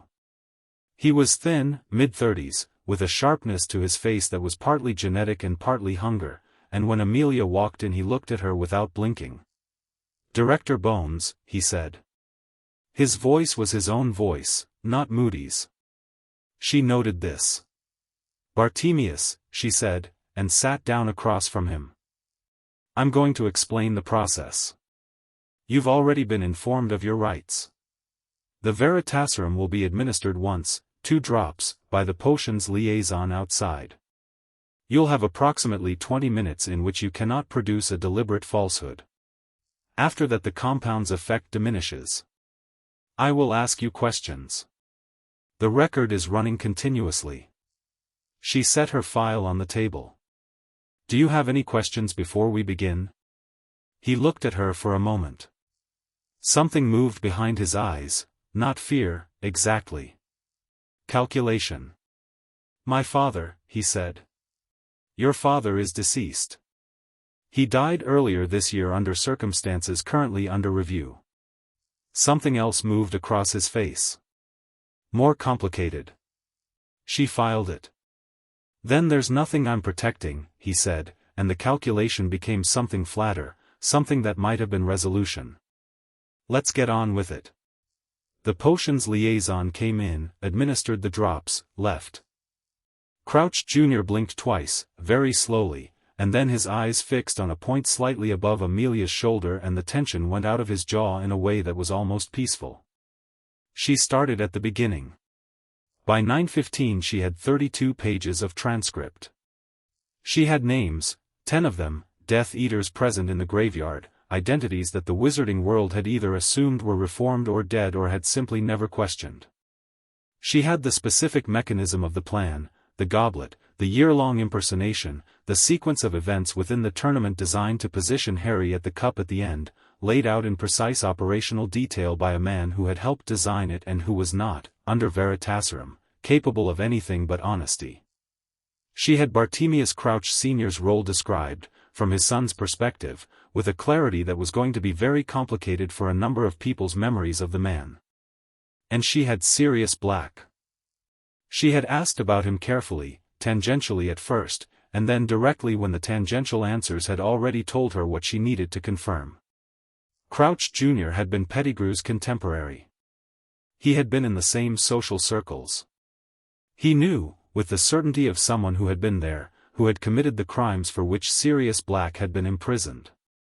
He knew because the plan had required Pettigrew to be presumed dead. He knew because Pettigrew's survival, his long residence as a rat in a wizarding family's home, had been a specific ongoing intelligence asset for Voldemort's inner circle. He knew because he had, himself, been part of the conversation in which Pettigrew's fake death was reviewed as an operational success. The transcript was going to be extraordinary. She came out of the interview room at 9:22, handed the full documentation to Proudfoot to be sealed and triple copied, and stood in the corridor for precisely 30 seconds doing nothing, which was her version of what other people called needing a moment. Then she went to her office and began making a list of everything that was about to move at once. Harry heard about the Veritaserum session from Tonks at 10, who heard about it from a message that arrived via Ministry Owl with Amelia's seal. The message was brief and professionally worded and said, in essence, interview completed. Results significant. Will brief fully this afternoon. Do not discuss with outside parties. Tonks read it again, and then looked at Harry. She got names, Harry said. Sounds like. And Sirius? Tonks was quiet for a moment. The message says results significant. That might mean, it means she got what she needed, Harry said. She's too careful to use the word significant for anything less. Tonks looked at him with a slight expression that Harry was starting to recognize as her particular version of "You are oddly perceptive for someone who has been awake for less than 2 days. You know Madame Pomfrey is going to make you do a rest cycle before Bones arrives. I know. And you're going to do it without argument. I'm going to do it, Harry said, under protest. Noted, Tonks said, and went back to reading the message. The rest cycle was, as it turned out, not difficult. The restoration potion that Healer Abra administered at 10:30 had the same copper and oak taste and the same pattern of alertness followed by deep, specific exhaustion, and he was asleep before he'd finished being mildly annoyed about it. He dreamed, this time. Not the graveyard. Not Cedric. He dreamed of a room he didn't recognize, large, high-ceilinged, full of light, and Sirius sitting across from him at a table, both of them with cups of tea going cold, and Sirius was mid-sentence about something that Harry couldn't quite catch, and he was laughing, and it was, exactly as Tonks had described, completely committed, like laughter was a thing worth doing properly. He woke up with the particular feeling of a dream that hadn't finished. The room was empty except for Tonks, who had taken the opportunity of his sleep to apparently eat 2 of the small pastries left by the house elf and was looking quite unbothered about it. The afternoon light had shifted to a warmer angle. Someone had left a new book on his bedside table, not a textbook, a novel, something thick with a battered spine, and he looked at it for a moment before realizing it was from Pomfrey, who had disappeared on some errand and whose handwriting was on the small note tucked inside the front cover, in case you finish the list. Pp. He smiled. He picked up the list instead. She had added 2 items in her precise, small hand, under what legal framework was the blood protection ward at Privet Drive established, and who has ongoing magical authority over it? Request review of all formal communications between Albus Dumbledore and the Dursley family since November 1981. He stared at the second one for a while. He hadn't known there might be communications. He'd assumed Dumbledore had simply put him on the doorstep with a letter and left the Dursleys to it, and that had seemed, even by itself, fairly damning. The idea that there might be an ongoing correspondence, that Dumbledore might have been in some form of contact with the Dursleys for 13 years, opened a door onto a room he wasn't sure he was ready to walk into. He added it to the list anyway. Amelia Bones arrived at 3 in the afternoon with Proudfoot, a second investigator Harry hadn't met before, and a flat leather case that she set on the table by his bed and did not open immediately. She looked at him with the assessing quality he was starting to associate with her general mode of existence. "Rested?" she said. "Yes," he said. "What did he say?" She sat down. "I'm going to brief you on the portions that are relevant to your immediate situation. The full transcript is a ministry document and certain elements will remain sealed pending action. That's not me hiding things from you, it's procedure that protects the legal processes those elements will feed." She opened the case and removed a single sheet of parchment. "You were right about everything. The room was very quiet. Every significant claim you made yesterday has been corroborated by testimony under veritaserum from Bartemius Crouch Jr. Voldemort's return. The mechanism of the plan. The identities of individuals present in the graveyard." She looked at the sheet. "And Sirius Black." Harry's hands tightened on the notebook he was holding. Crouch Jr. confirmed that Peter Pettigrew faked his own death in 1981, that the crimes for which Sirius Black was imprisoned were committed by Pettigrew, and that Pettigrew has been alive since that time as an operative of Voldemort's inner circle. She looked up. "He gave us enough to formally exonerate Sirius Black." The monitoring charm hummed. Tonks, by the door, had gone entirely still. "He's going to be freed," Harry said. It was not quite a question. "The process requires a formal declaration by the Wisengamot, which will require a hearing. However, I am empowered to issue a provisional clearance instrument under emergency welfare provisions, specifically because your guardianship situation is under active review and Black is your designated legal godfather, which creates a direct connection to an active child welfare case." She set the parchment down. "I signed the provisional clearance at 11 o'clock this morning. Sirius Black is no longer a fugitive." Harry said nothing for a moment. Tonks made a sound that she covered completely unsuccessfully as a cough. "Where is he?" Harry asked. "We don't know yet. He's been in hiding since escaping from Azkaban last year. We've sent word through 2 channels we believe he monitors." She held his gaze. "When he surfaces, he will be brought here. That's the plan. Not to a ministry facility, not to Hogwarts. Here. To you." She paused. "That is not standard procedure." "Thank you," Harry said. "Don't thank me yet," she said. "There's more." He waited. She opened the case again and this time removed a thicker set of papers, these ones bound with a ministry clip. The formal investigation into the events of the Triwizard Tournament, the circumstances of Cedric Diggory's death, and the management of information by Hogwarts administrative staff is now open as a separate investigation under the Auror Division. That investigation is distinct from your welfare case and is at a higher classification level, but there are points of intersection and I want you to be aware of them. Dumbledore, Harry said. His conduct will be reviewed. Not criminally, the evidence does not support criminality. But there is a question of his fitness to hold certain positions when he has demonstrated a pattern of managing information about Voldemort's activities rather than sharing it with the appropriate authorities. She said it carefully. This is not about removing a good man from a role he fills well. It is about accountability. He's going to hate that, Harry said. He's going to handle it with exceptional grace and private difficulty, Amelia said, which is how he handles most things. Harry almost smiled. Yeah. Now, she said, and her voice shifted slightly, not less formal, but warmer, I want to talk to you about what happens next in terms of your immediate situation. Physically, you're on track for discharge in 2 to 3 days according to Healer Abra. Guardianship review is moving, and we have enough to challenge the Dursley placement immediately. That challenge will be filed today. In the interim, meaning before a formal guardian is designated, you cannot be returned to the Dursleys, and you cannot be placed at Hogwarts without the headmaster's involvement, which creates a conflict of interest given the investigation. That means we need an interim arrangement. What options are there? Harry asked. Several. A ministry safe house, which is secure but impersonal. A ward of the Wisengamot, which is procedurally clean but involves bureaucracy I'd rather avoid for your sake. Or a designated individual who meets the criteria for temporary guardianship and can be cleared quickly. She looked at him. You'll note I have not suggested Tonks, though she is making a face at me from the doorway. I wasn't making a face, Tonks said. You absolutely were. Harry looked at Tonks and then back at Amelia.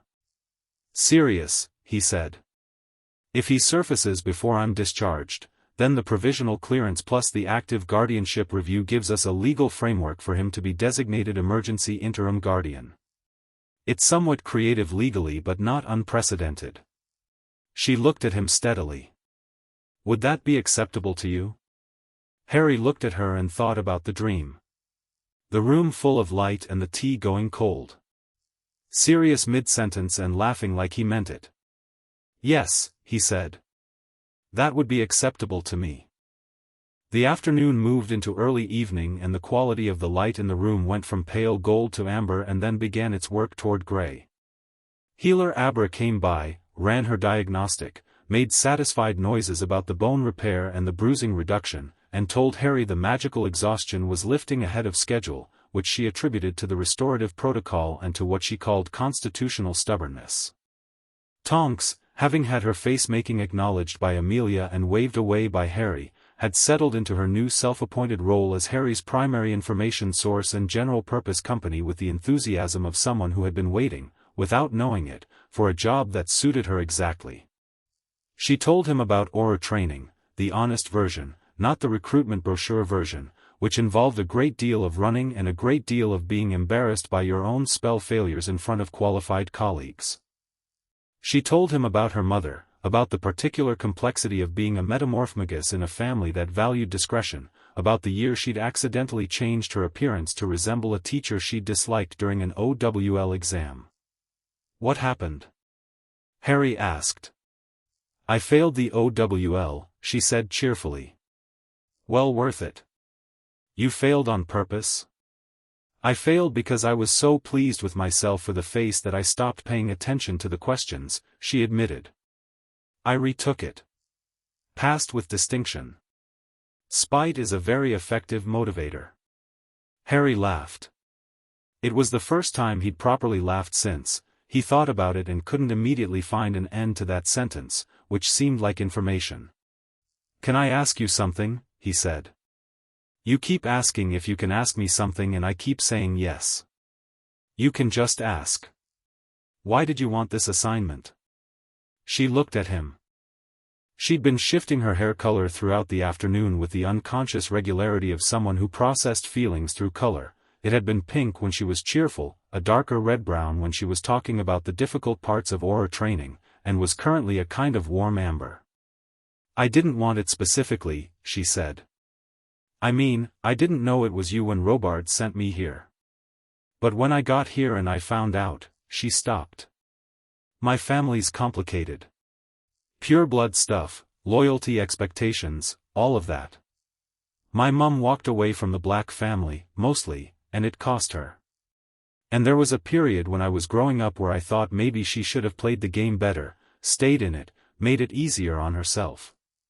She looked at her hands.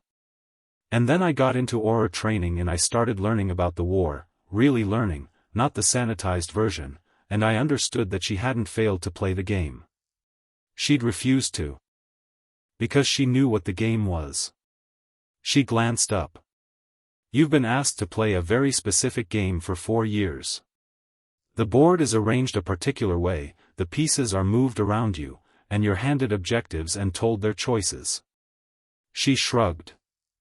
"I think you're in the middle of choosing not to play." Harry was quiet for a moment. "I'm not doing it to be defiant," he said. "I'm not," he thought about how to say it. "I'm not refusing to be part of this. Voldemort is real, he's back, and that matters, and I know it has to be dealt with. I'm just done with the part where I have no information and no choices and every decision about my life is made by someone who thinks it's for my own good." "There's a word for what you're describing," Tonks said. "Is there?" "Agency." He looked at her. "You want agency," she said. "That's not defiance. That's the bare minimum of being a person." He thought about that. He thought about Dumbledore's office, every time he'd been in it, the warmth of it, the genuine care that was undeniably real, and the way he always left it feeling as though the most important things had been slightly out of reach. Just far enough that he'd have to trust rather than understand. "Yes," he said. "That's exactly it." Tonks nodded. Her hair had gone back to pink. Pomfrey returned at 6 with 3 hours worth of correspondence she'd been managing remotely. The hospital wing at Hogwarts did not run itself, technically, but she had a fourth-year prefect she trusted to manage minor issues and an enchanted inventory that flagged emergencies, and with a look on her face that Harry had come to read as "I have information and I'm deciding how to share it." She sat down, folded her hands, and said, "I've had a message from Minerva." "Professor McGonagall?" Harry straightened slightly. "She wants to visit. Tomorrow morning, if you're willing." Pomfrey watched him. "She has things she wants to say to you. She was very specific about that in the message, not things she wants to ask you, things she wants to say." Harry thought about McGonagall. He thought about the tournament, about the way she'd looked at him when his name had come out of the goblet, not suspicious, exactly, but measuring, recalibrating. He thought about the way she'd told him about the first task, practical and brisk, and how that had been, in a way that he hadn't fully appreciated at the time, a genuine act of care within the constraints she was operating in. She had given him what she could give. "She doesn't need to," he started. "I know she doesn't need to," Pomfrey said. "She wants to." "Okay," he said. "Yes. Tell her yes." Pomfrey nodded and made a note. "There's something else." She looked at her hands for a moment. "I received a communication from the Magical Child Welfare Office today confirming receipt of the formal challenge to the Desley guardianship arrangement." She looked up. The challenge names, as contributing party, the original placement decision made in November 1981. That means the Welfare Office will be formally requesting all documentation associated with that placement from Albus. Harry absorbed this. All the communications. Pomfrey looked at him. "You already added that to the list." Pomfrey added it to the list, Harry said, and looked at her. She had the expression of someone not quite admitting to something. "I made an observation." "How much do you know about what's in those communications?" A long pause. "I know," she said carefully, "that in my first year at Hogwarts, Albus was very specific about Harry Potter's placement. Very specific about why it had to be that specific house, that specific family. The Blood Ward argument was compelling. It is still compelling, in its way. She met his eyes. I also know that 2 years later I had a 7-year-old's medical record in front of me and I thought, for the first time, who checked on this? And the answer was that nobody had. And I put that thought somewhere and kept putting things in that somewhere for several years. She sat back. Requesting those communications is not about finding something to condemn him with. It's about understanding what was actually decided and what was known.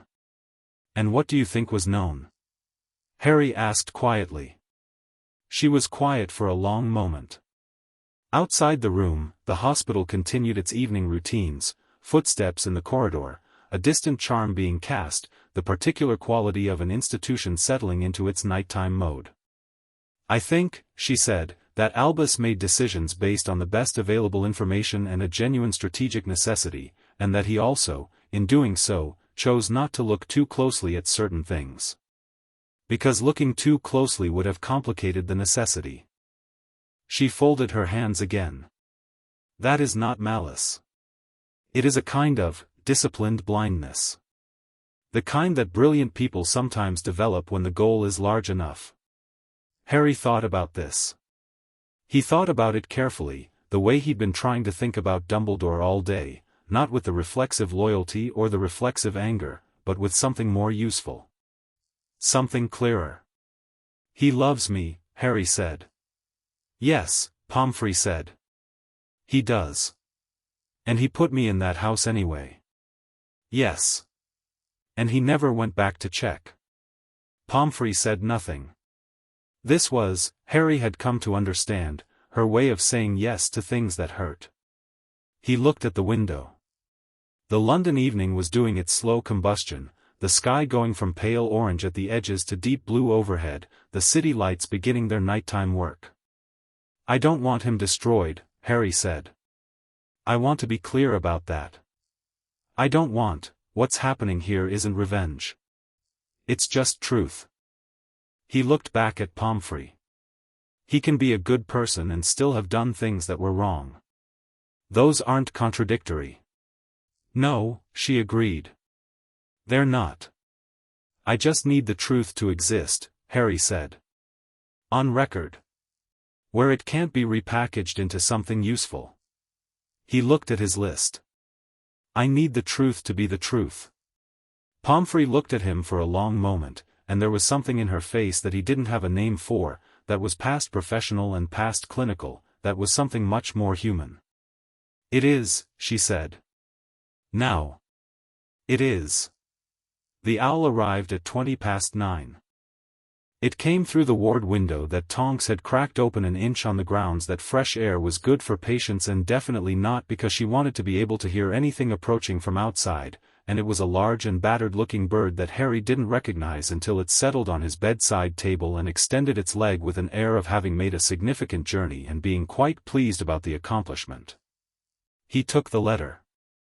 The handwriting on the outside was not Sirius's, it was someone else's, unfamiliar, presumably whoever had been sheltering him, but inside was a single folded sheet in the handwriting he did know. Harry, heard from 2 separate channels that things have moved. I'm told you're the reason. I'm told you're safe. I'm told there's a provisional clearance with my name on it and I've been sitting here for 20 minutes trying to decide if I believe that's real. I think it's real. I'm moving. I should be where you are before morning. I'm told you asked about me first thing. Mooney sends his love. He's not with me but he wanted me to say. I'll see you soon. Harry read it twice. He folded it back along its original lines and held it in both hands and looked at the middle distance. Tonks was watching him from her chair. She'd stopped pretending not to be watching him. He's coming, Harry said. She smiled, a real one, not the professional cheerful one she occasionally produced. This one started at the corners of her eyes. Good. He looked down at the letter again. He thought about Azkaban, the walls, the cold, the Dementors and their forced immersion in the worst of everything. He thought about 12 years of that. He thought about escaping from it and spending another year on the run, cold and starving, for the sake of a godson he'd never properly got to know. He thought about what it cost to love someone through that kind of absence. "Tonks," he said. "Yeah." "When he gets here," Harry said, "don't let anyone make it formal straight away. The ministry stuff, the paperwork, the procedures. Give us, 10 minutes first." She looked at him. "Yeah," she said. "Of course." He put the letter on the bedside table, under the notebook, on top of the list. He lay back and the monitoring charm hummed and the city did its nighttime thing beyond the glass, and somewhere in the darkness, moving through it, was Sirius Black, freed, cleared, coming toward him. He picked up the book that Pomfrey had left. He read until midnight. Chapter 4, The Fire and the Fallout. He came in at 4 in the morning. Harry knew because he was awake. The restoration potion cycle had him on a rhythm of deep sleep followed by periods of startling, wide-eyed alertness, and he'd been in one of the alert periods for about 20 minutes, lying in the dark and reading by wandlight, when he heard footsteps in the corridor that were different from the usual ward footsteps. The night nurses moved with a particular economy of motion. These footsteps were uneven, slightly too fast, and then deliberate, like someone who had been moving urgently for a long time and was now forcing themselves to slow down. Then Tonk's voice, low, saying something. Then nothing for a moment.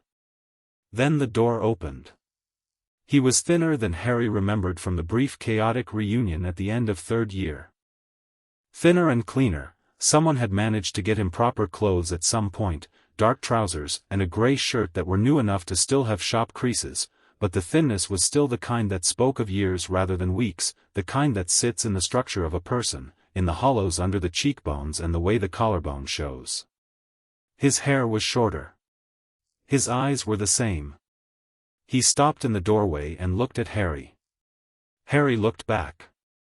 Tonks, true to her word, pulled the door closed behind Sirius and her footsteps moved away down the corridor, and the room was quiet, and for a moment neither of them said anything. Then Sirius crossed the room in 3 steps, sat down in the chair beside the bed, and put his elbows on his knees and his face in his hands, and stayed like that for a moment. Not crying. Not performing anything. Just stopping. Like a person who had been moving for so long that stopping felt extraordinary. Harry watched him. "You're all right," Sirius said into his hands. "It came out rough." "Yeah," Harry said. "I'm all right." Sirius lifted his head. He looked at Harry with the particular attention of someone taking inventory. The split lip, mostly healed. The bruising, faded to yellow at the edges. The way Harry was sitting up, straight-backed, with the book closed on his knee. "You don't look all right," Sirius said. "I'm better than I was 2 days ago," Harry said. 2 days ago was worse. 2 days ago I didn't know any of this was happening." Sirius's jaw tightened. "I had your letter about the tournament, the 3rd task letter, and then nothing, and then 2 owls arrived within an hour of each other, one from the ministry and one from someone whose handwriting I didn't recognize, and," he stopped. "I should have been here." "I should have been, you were a fugitive," Harry said. "I should have been here anyway." Harry looked at him. "You're here now." Sirius looked back. The tightness in his jaw shifted into something more complicated. "You asked about me first," he said. "When you woke up. Pomfrey told me in the corridor." "You're my godfather," Harry said. It seemed like the obvious thing to ask about. "James would have said something like that," Sirius said, and his voice did something strange on the last word, compressed and quick. "Tonk said when you laughed it was like you'd decided to commit to it completely," Harry said. Sirius blinked. "She said her mum told her that," Harry clarified. "About you." Sirius stared at him for a moment and then something shifted in his face entirely, something warm and sudden, and he laughed. It was short and a bit startled and completely genuine, and it was, exactly as described, wholly committed, like the alternative had never occurred to him. Andromeda said that, he said. Yeah. God. He put a hand over his face briefly, and when he took it away he was still smiling. I haven't seen Andy it's been years. He looked at Harry with a different kind of focus. How do you know Tonks? She's my welfare protection aura, Harry said. Sirius absorbed this. Dora's an aura. Good one, apparently. Bones trusts her, which seems like the relevant metric. Sirius sat back. He looked around the room, the monitoring charm, the healer's notes clipped to the foot of the bed, the book on Harry's knee, the list on the bedside table. His gaze stopped on the list. Can I? He said. Harry passed it over. He watched Sirius read it. Watched the expressions that moved across his face as he went down the items, thoughtful, arrested, pained at some, and then at the last two, which Pomfrey had added, something that went very still and very dark. Request review of all formal communications between Dumbledore and the Dursleys, Sirius read aloud. His voice had gone flat in a specific way. Pomfrey added that one, Harry said. I know why she added it. He set the list down carefully. James made me swear, he said. Before he died, obviously before, we were joking about it, the way you joke about things you're terrified of. He made me swear that if anything ever happened to them, I'd have you. That you'd come to me. He looked at the list. And I went to get Pettigrew that night instead of coming to get you first, and then I was in Azkaban, and you, he stopped. You went to Petunia. It's not your fault, Harry said. I know it's not, Sirius said, with the quality of someone who did not entirely know it. I know. But I know what Petunia is. What she was. I met her twice and both times she looked at James like he was something she'd found on the bottom of her shoe. I knew what that house would be. He looked at Harry directly.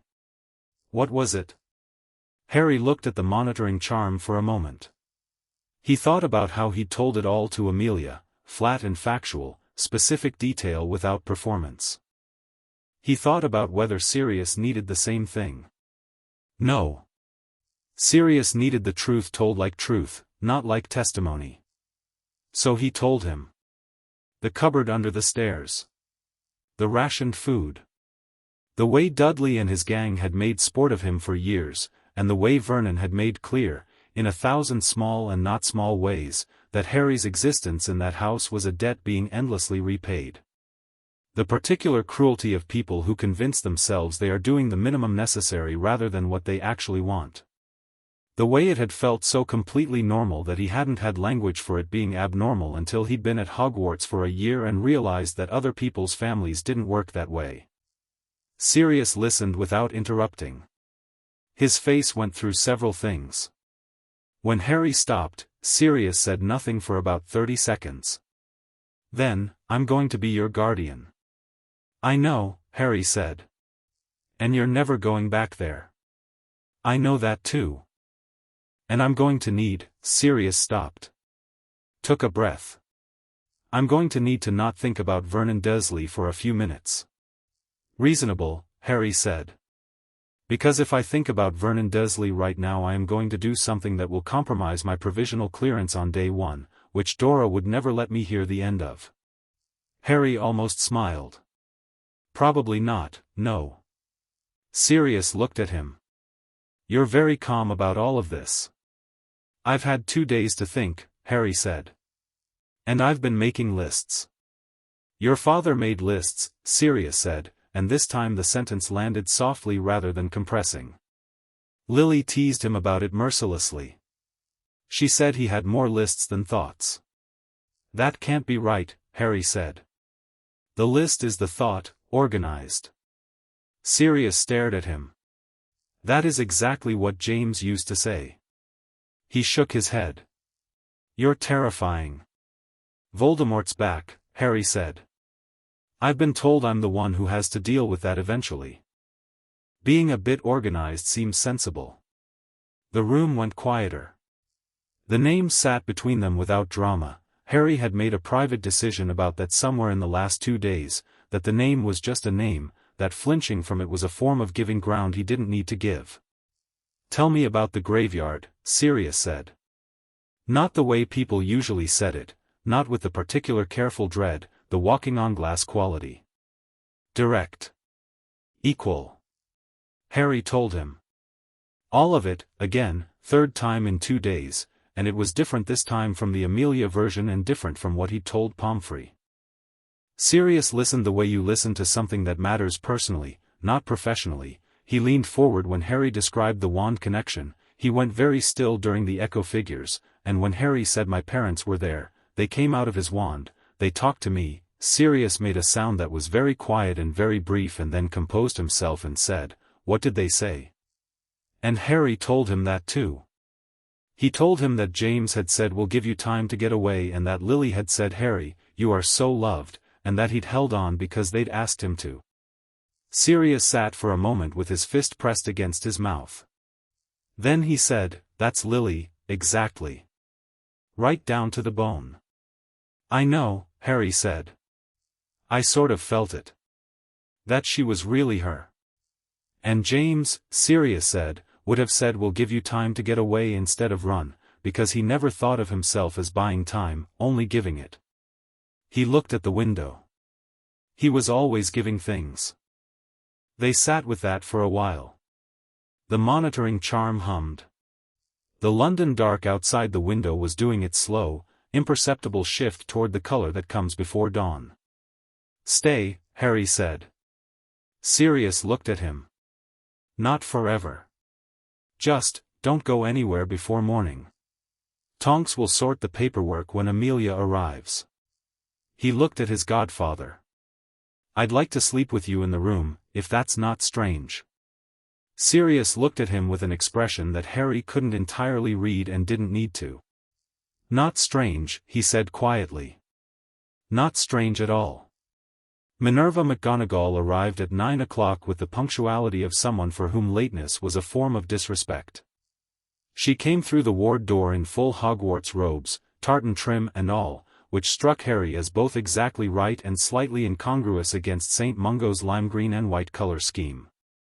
She looked at the room, Harry in bed, Sirius in the chair having apparently not moved all night, Tonks by the door eating what appeared to be an apple with great composure, and she took all of it in with one sweep and then she looked at Harry. "Potter," she said. "Professor," he said. She crossed to his bedside and she looked at him and her expression was, he searched for the word. Not the professional reserve, not the strategic warmth she occasionally deployed during particularly difficult moments. Something underneath both of those. Raw material. "How are you feeling?" she said. "Better," he said. "Improving." "Good." She straightened. "I have things I want to say to you and I'd like you to let me say them, and you may respond however you wish." "Okay," he said. She sat down in the second chair. Sirius had moved it slightly to accommodate her without comment and the two of them exchanged a look that had history in it, old history, complicated and not simple, and she folded her hands in her lap. "I put your name down for Gryffindor before the Sorting Hat had finished its first word," she said. "I knew the moment I read your file that you belonged there.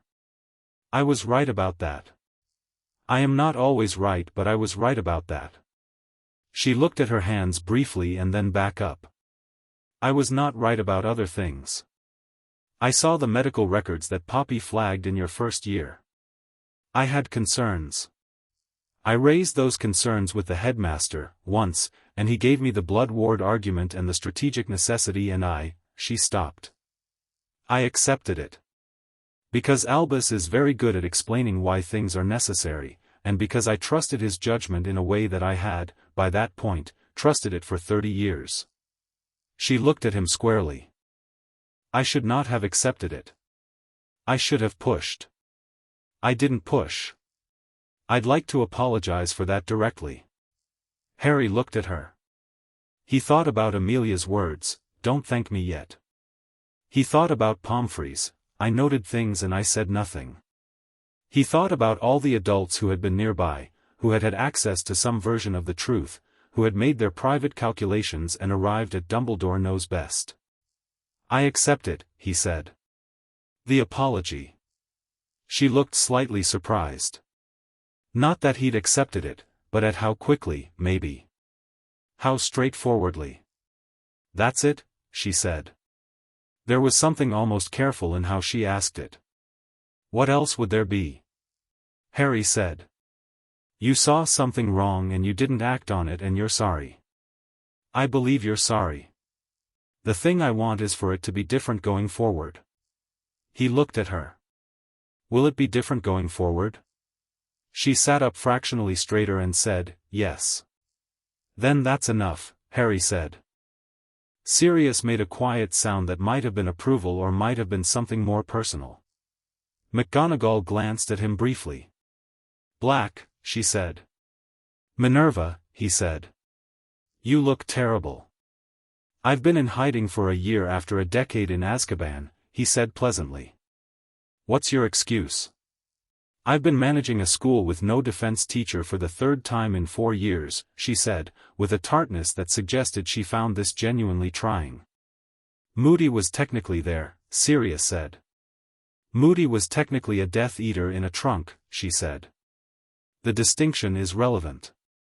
Harry looked between them and felt something shift in the room, something easing, the way a held breath releases.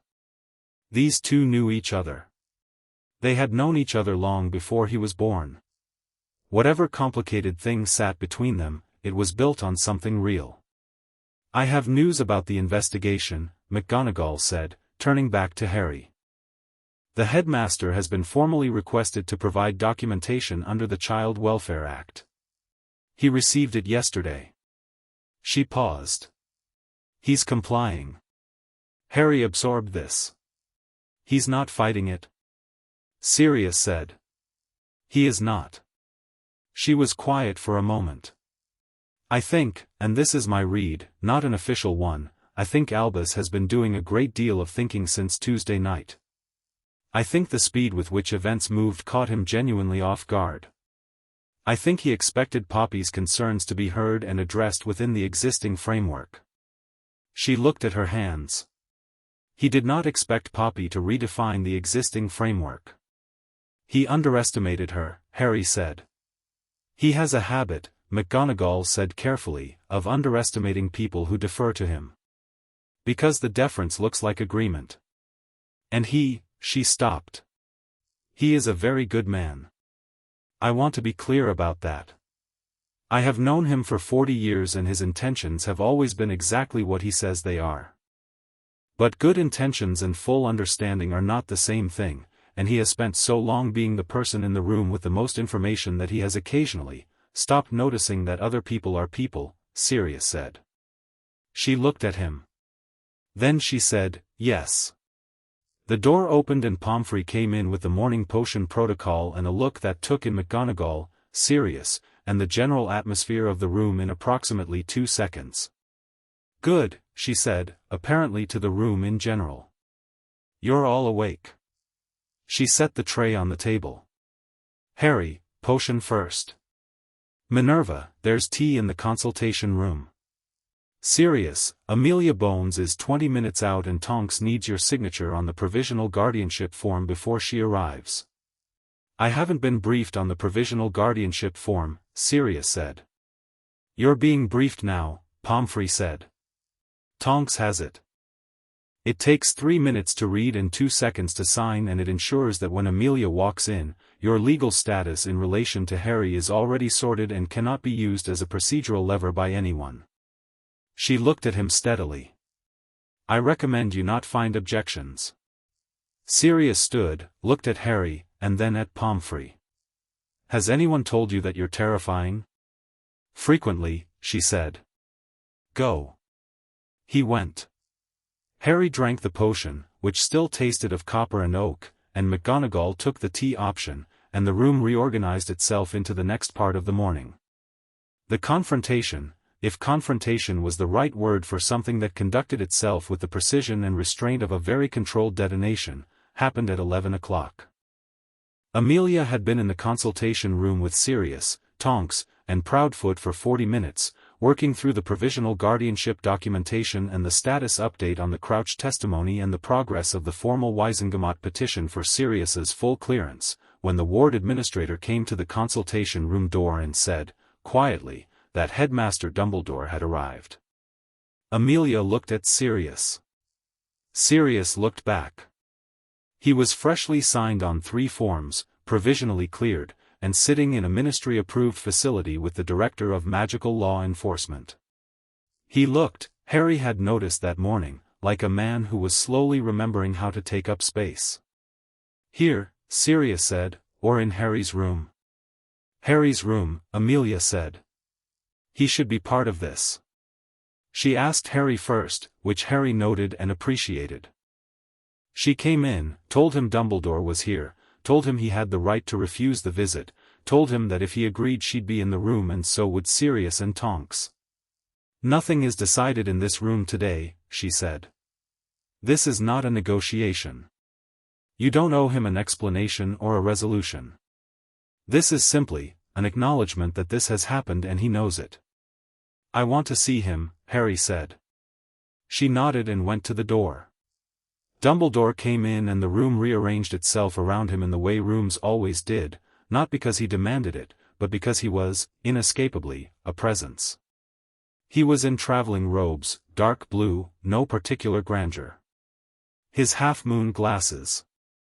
The long silver hair, the beard. He looked like himself, which was both familiar and, seen here in this specific context, slightly strange, like meeting someone outside the context in which you knew them and discovering they exist in the world independently. He looked at Harry first. Then at Sirius, and something moved across his face that was quick and complicated, relief, guilt, and something else. Then at Pomfrey, who was standing by the window with her arms folded and her chin up. Poppy, he said. Albus, she said. And there it was. 40 years in 2 words, and a room full of people who could feel the weight of them. He sat down in the chair across from Harry's bed, the chair that everyone had been using, that had become, over 3 days, the chair for people who had things to say. He sat in it and he looked at Harry with an expression that was, stripped of its usual layers, quite simple. I owe you a great many things, he said. I think the most important, today, is honesty. Harry looked at him. Okay. The blood wards were real, Dumbledore said. The protection they offered was real. I want to say that first because I need you to know that the reason I placed you with Petunia was not casual. I believed, and I still believe, that it kept you alive during the 11 years when Voldemort's followers were most dangerous and most desperate. He looked at his hands briefly. That does not mean it was the only option. It does not mean I investigated the alternatives with the thoroughness they deserved. And it does not mean, he paused. It does not mean I looked at what it cost you. Harry said nothing.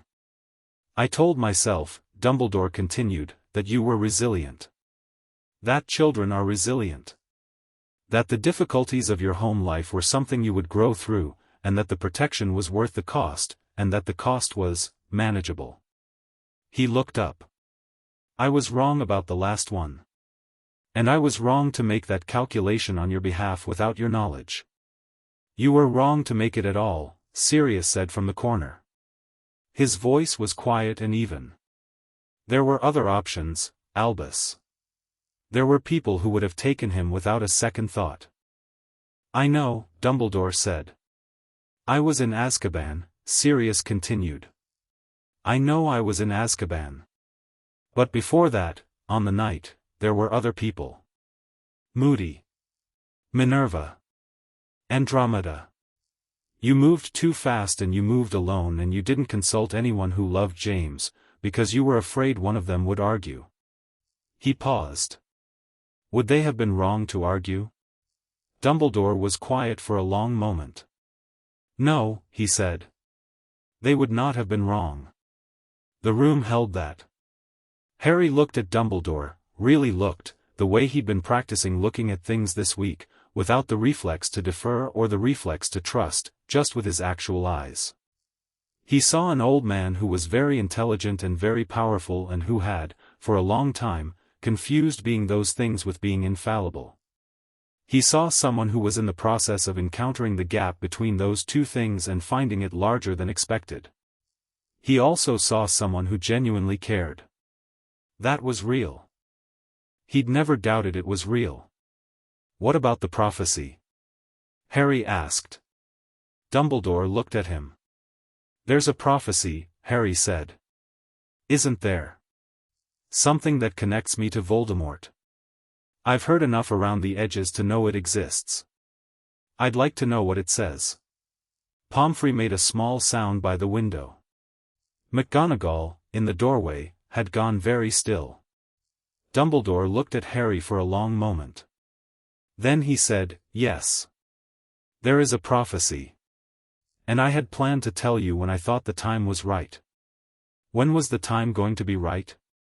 Harry asked, and his voice was very calm. Dumbledore stopped. He pressed his lips together briefly. I told myself it would be when you were older. More prepared. More, he stopped again. More manageable. Sirius said quietly. The word landed in the room with a small, specific weight. That's not what I meant, Dumbledore said. I know it's not what you meant, Sirius said. But is it what would have happened? Nobody answered that. The answer was somewhat present regardless. Harry looked at Dumbledore. I want to know the prophecy, he said. Not today, not right now. I know you're not going to tell me in this room with all these people, and I'm not asking you to. I'm telling you that when things are more settled, I want to know it. Not when you decide I'm ready. When I ask. Dumbledore looked at him. Yes, he said. When you ask. Good. Harry looked at his hands briefly. I don't want to be at war with you, he said. I want to say that clearly. You've been the closest thing to a responsible adult in my life for 4 years, and even the things you got wrong because you were trying. I know that. He looked up. But I'm not going to be managed anymore. The investigation is happening. Sirius is my guardian. The record is what it is. He held Dumbledore's eyes. I'm still on your side. Now I have a side of my own as well. Dumbledore looked at him for a long moment, and his expression was something that Harry recognized, belatedly, as pride. Complex pride, the kind that has some grief in it. Your father, Dumbledore said, was 42 when he died, and he never said anything as precise as that in his life. He paused. Your mother might have. I've been told, Harry said. Pomfrey waited until everyone else had stepped out, Amelia drawing Dumbledore into the corridor for a conversation that was clearly going to be long, Sirius and Tonks and McGonagall following, and then she closed the door and stood for a moment without turning around.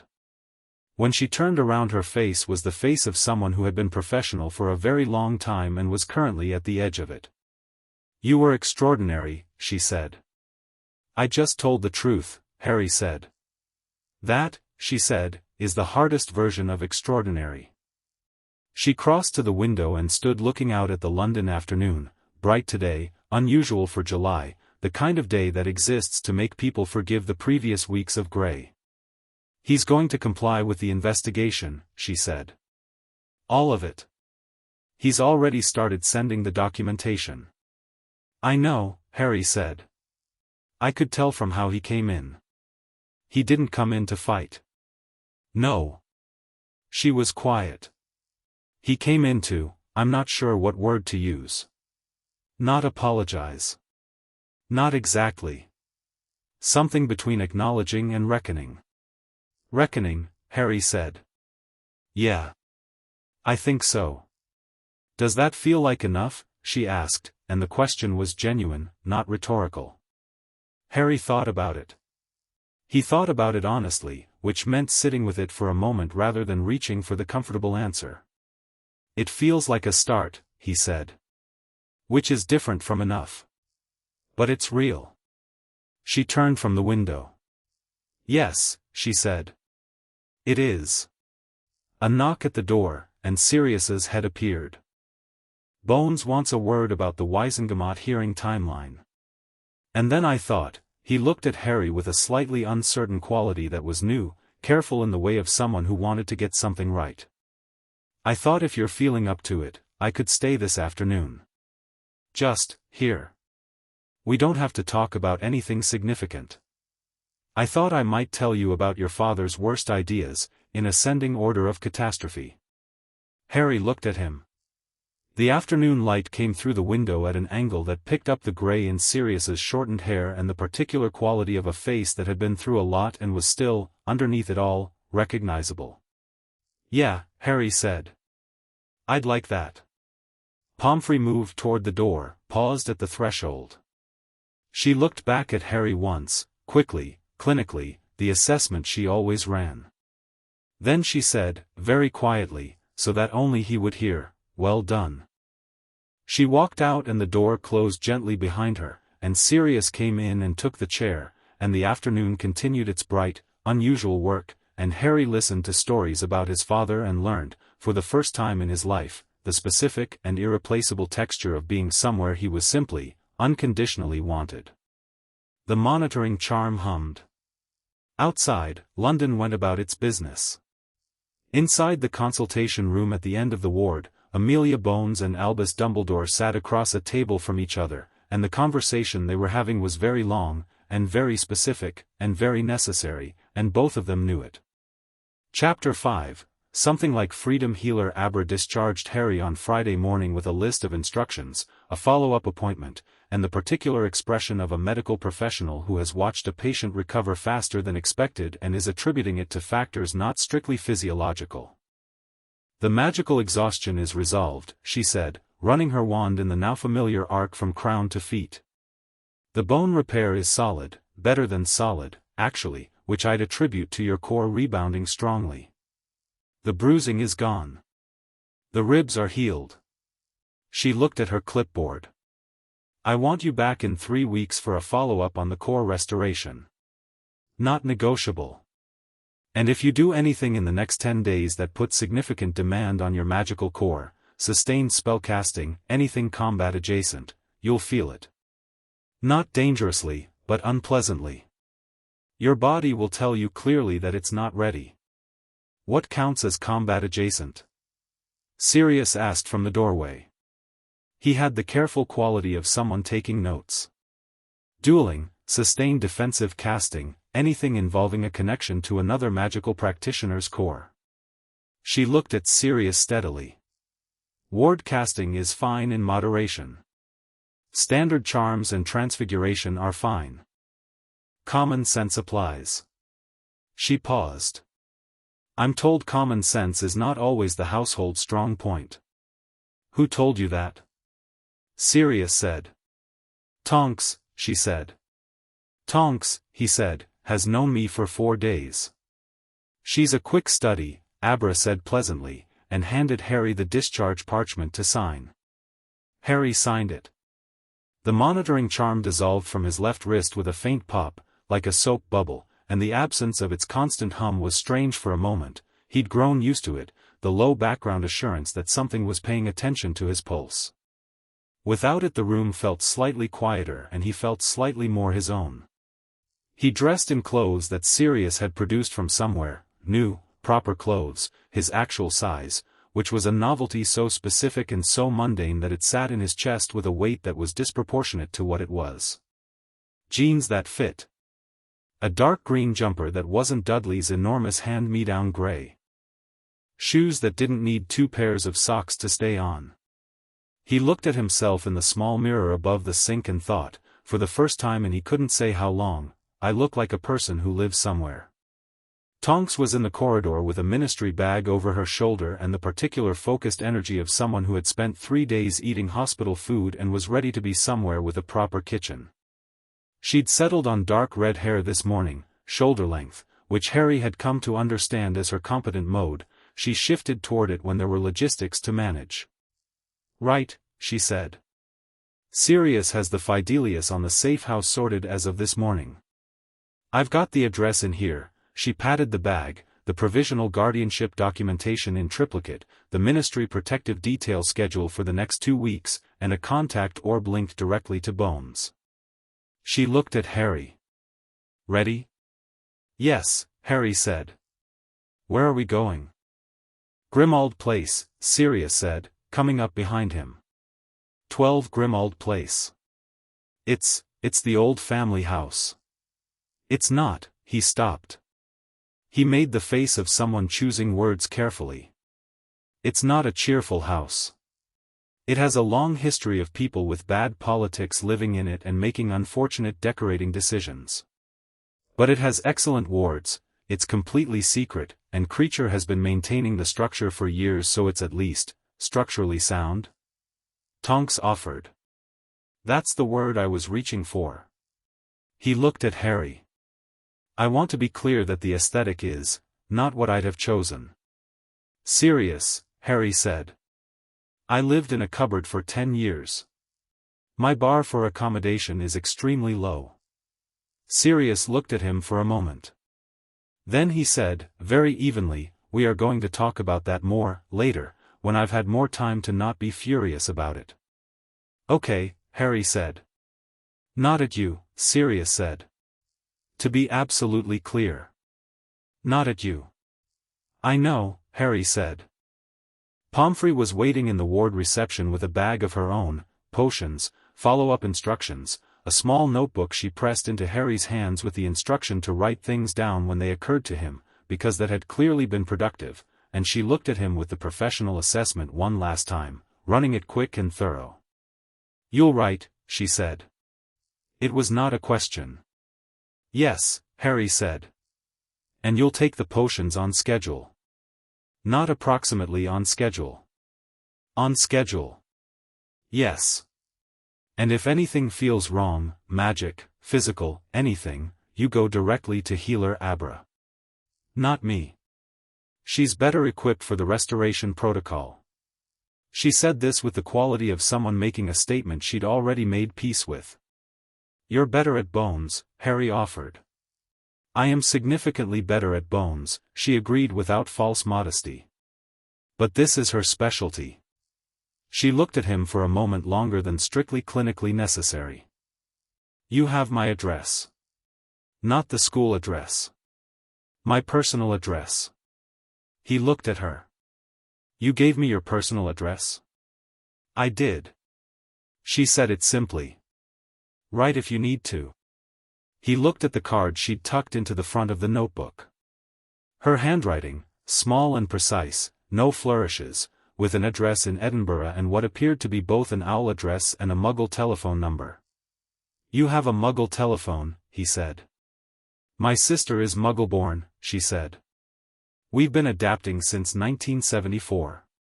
She looked at him with the expression that had broken through the professional several times this week, raw material, undefended. Take care of yourself, Harry. He looked at her for a moment. She'd carried him here. She'd spent a night in a chair. She'd filed a report that had moved the world slightly off its previous axis before anyone could tell her the reasons to be cautious. He hugged her. It was slightly awkward because she was not by nature a hugger and he was out of practice, and her hands came up briefly in the reflexive pat of someone calibrating, but then she held on for a moment, properly, and when he stepped back her chin was up and her expression was composed, and if there was anything else there she'd put it somewhere it wouldn't interfere with function. Off with you, she said. They went. Grimmauld Place was, as advertised, not cheerful. It materialized between numbers 11 and 13 when Sirius murmured the address into Harry's ear, warm breath, quiet confidence, the Fidelius key pressed into his mind, and it was tall and dark and had a look of absolute Victorian authority, the kind of house that had been built to say something about the people who lived in it and was still saying it, regardless of whether anyone currently agreed. Inside, the entrance hall was dark wood paneling and ancient carpets and the smell of a closed house, not unpleasant exactly, but sealed, holding itself. A row of mounted house elf heads on the wall that Harry looked at once and then deliberately did not look at again. A portrait at the end of the hall covered by a heavy curtain. What's under the curtain? Harry asked. My mother, Sirius said. Harry waited. She's not kind, Sirius said. She had opinions about what the Black family should be and she expressed them at volume. She's expressed them at me personally on the 3 occasions I've been back here since escaping Azkaban. He looked at the curtain. I haven't worked out how to get her down yet. The sticking charm is impressive. Can I see? Sirius looked at him with mild alarm. She's going to say something terrible. I've had Voldemort express personal interest in my death, Harry said. I can handle a portrait. Sirius reached out and pulled the curtain. The portrait was an elderly witch in dark robes with a face that carried its opinions the way some people carry weapons, visibly, deliberately, daring you to notice. She looked at Sirius and opened her mouth. Blood, traitor, filth, disgrace. Good morning, Harry said pleasantly. She stopped. She looked at Harry. Her gaze went to his forehead and her expression underwent a complicated rearrangement. You, she said. Me, Harry agreed. You're the Potter boy. The contempt was automatic, but underneath it something was recalculating. You're in my house. Your son invited me, Harry said. He's my guardian. He looked at her with the same quality he'd been using all week on difficult conversations, present, direct, unhurried. I imagine we'll see quite a lot of each other. She looked at him for a long moment. Then she said, with great dignity and considerable venom, Sirius Orain Black, you are a catastrophic disappointment to everything this family stood for. Noted, Sirius said cheerfully, and pulled the curtain back. Tonks, behind Harry, made a sound that was definitely a laugh converted into a cough at the last second. She's going to be a problem, Harry said.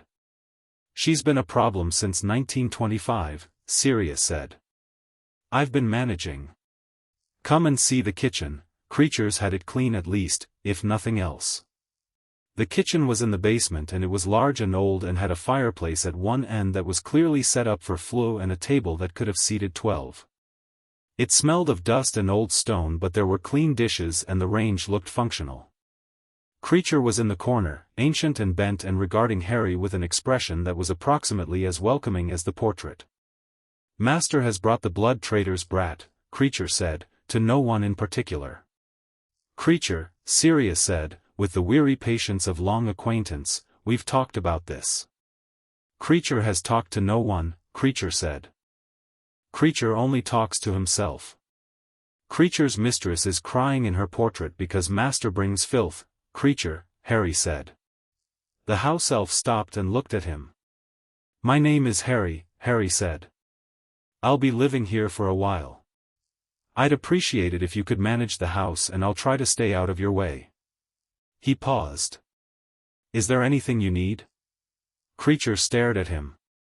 To do your job properly, Harry clarified. Supplies, or anything broken, or anything you need help with. The elf does not need help from, the elf's name is Creature, Harry said. And the question stands. A very long pause. The copper pots in the third pantry want reseasoning, Creature said, and then turned and walked into the pantry and pulled the door closed behind him with the dignity of someone ending a conversation on their own terms. How did you do that? Sirius said. He wanted to be asked, Harry said. Not told. Asked. He looked at the closed pantry door. He's been alone here for a long time. Sirius looked at the pantry. Then at Harry. You've been here 20 minutes. I'm a quick study, Harry said, in Tonks's exact tone from earlier. Tonks, investigating the contents of the food cupboard, laughed outright. It echoed warmly in the old stone kitchen. The morning sorted itself into a rhythm. Tonks had apparently conducted a supply run the previous afternoon and the kitchen was stocked with actual food, which she applied herself to producing into something edible with more enthusiasm than precision. Sirius turned out to have strong opinions about tea, which Harry filed as information.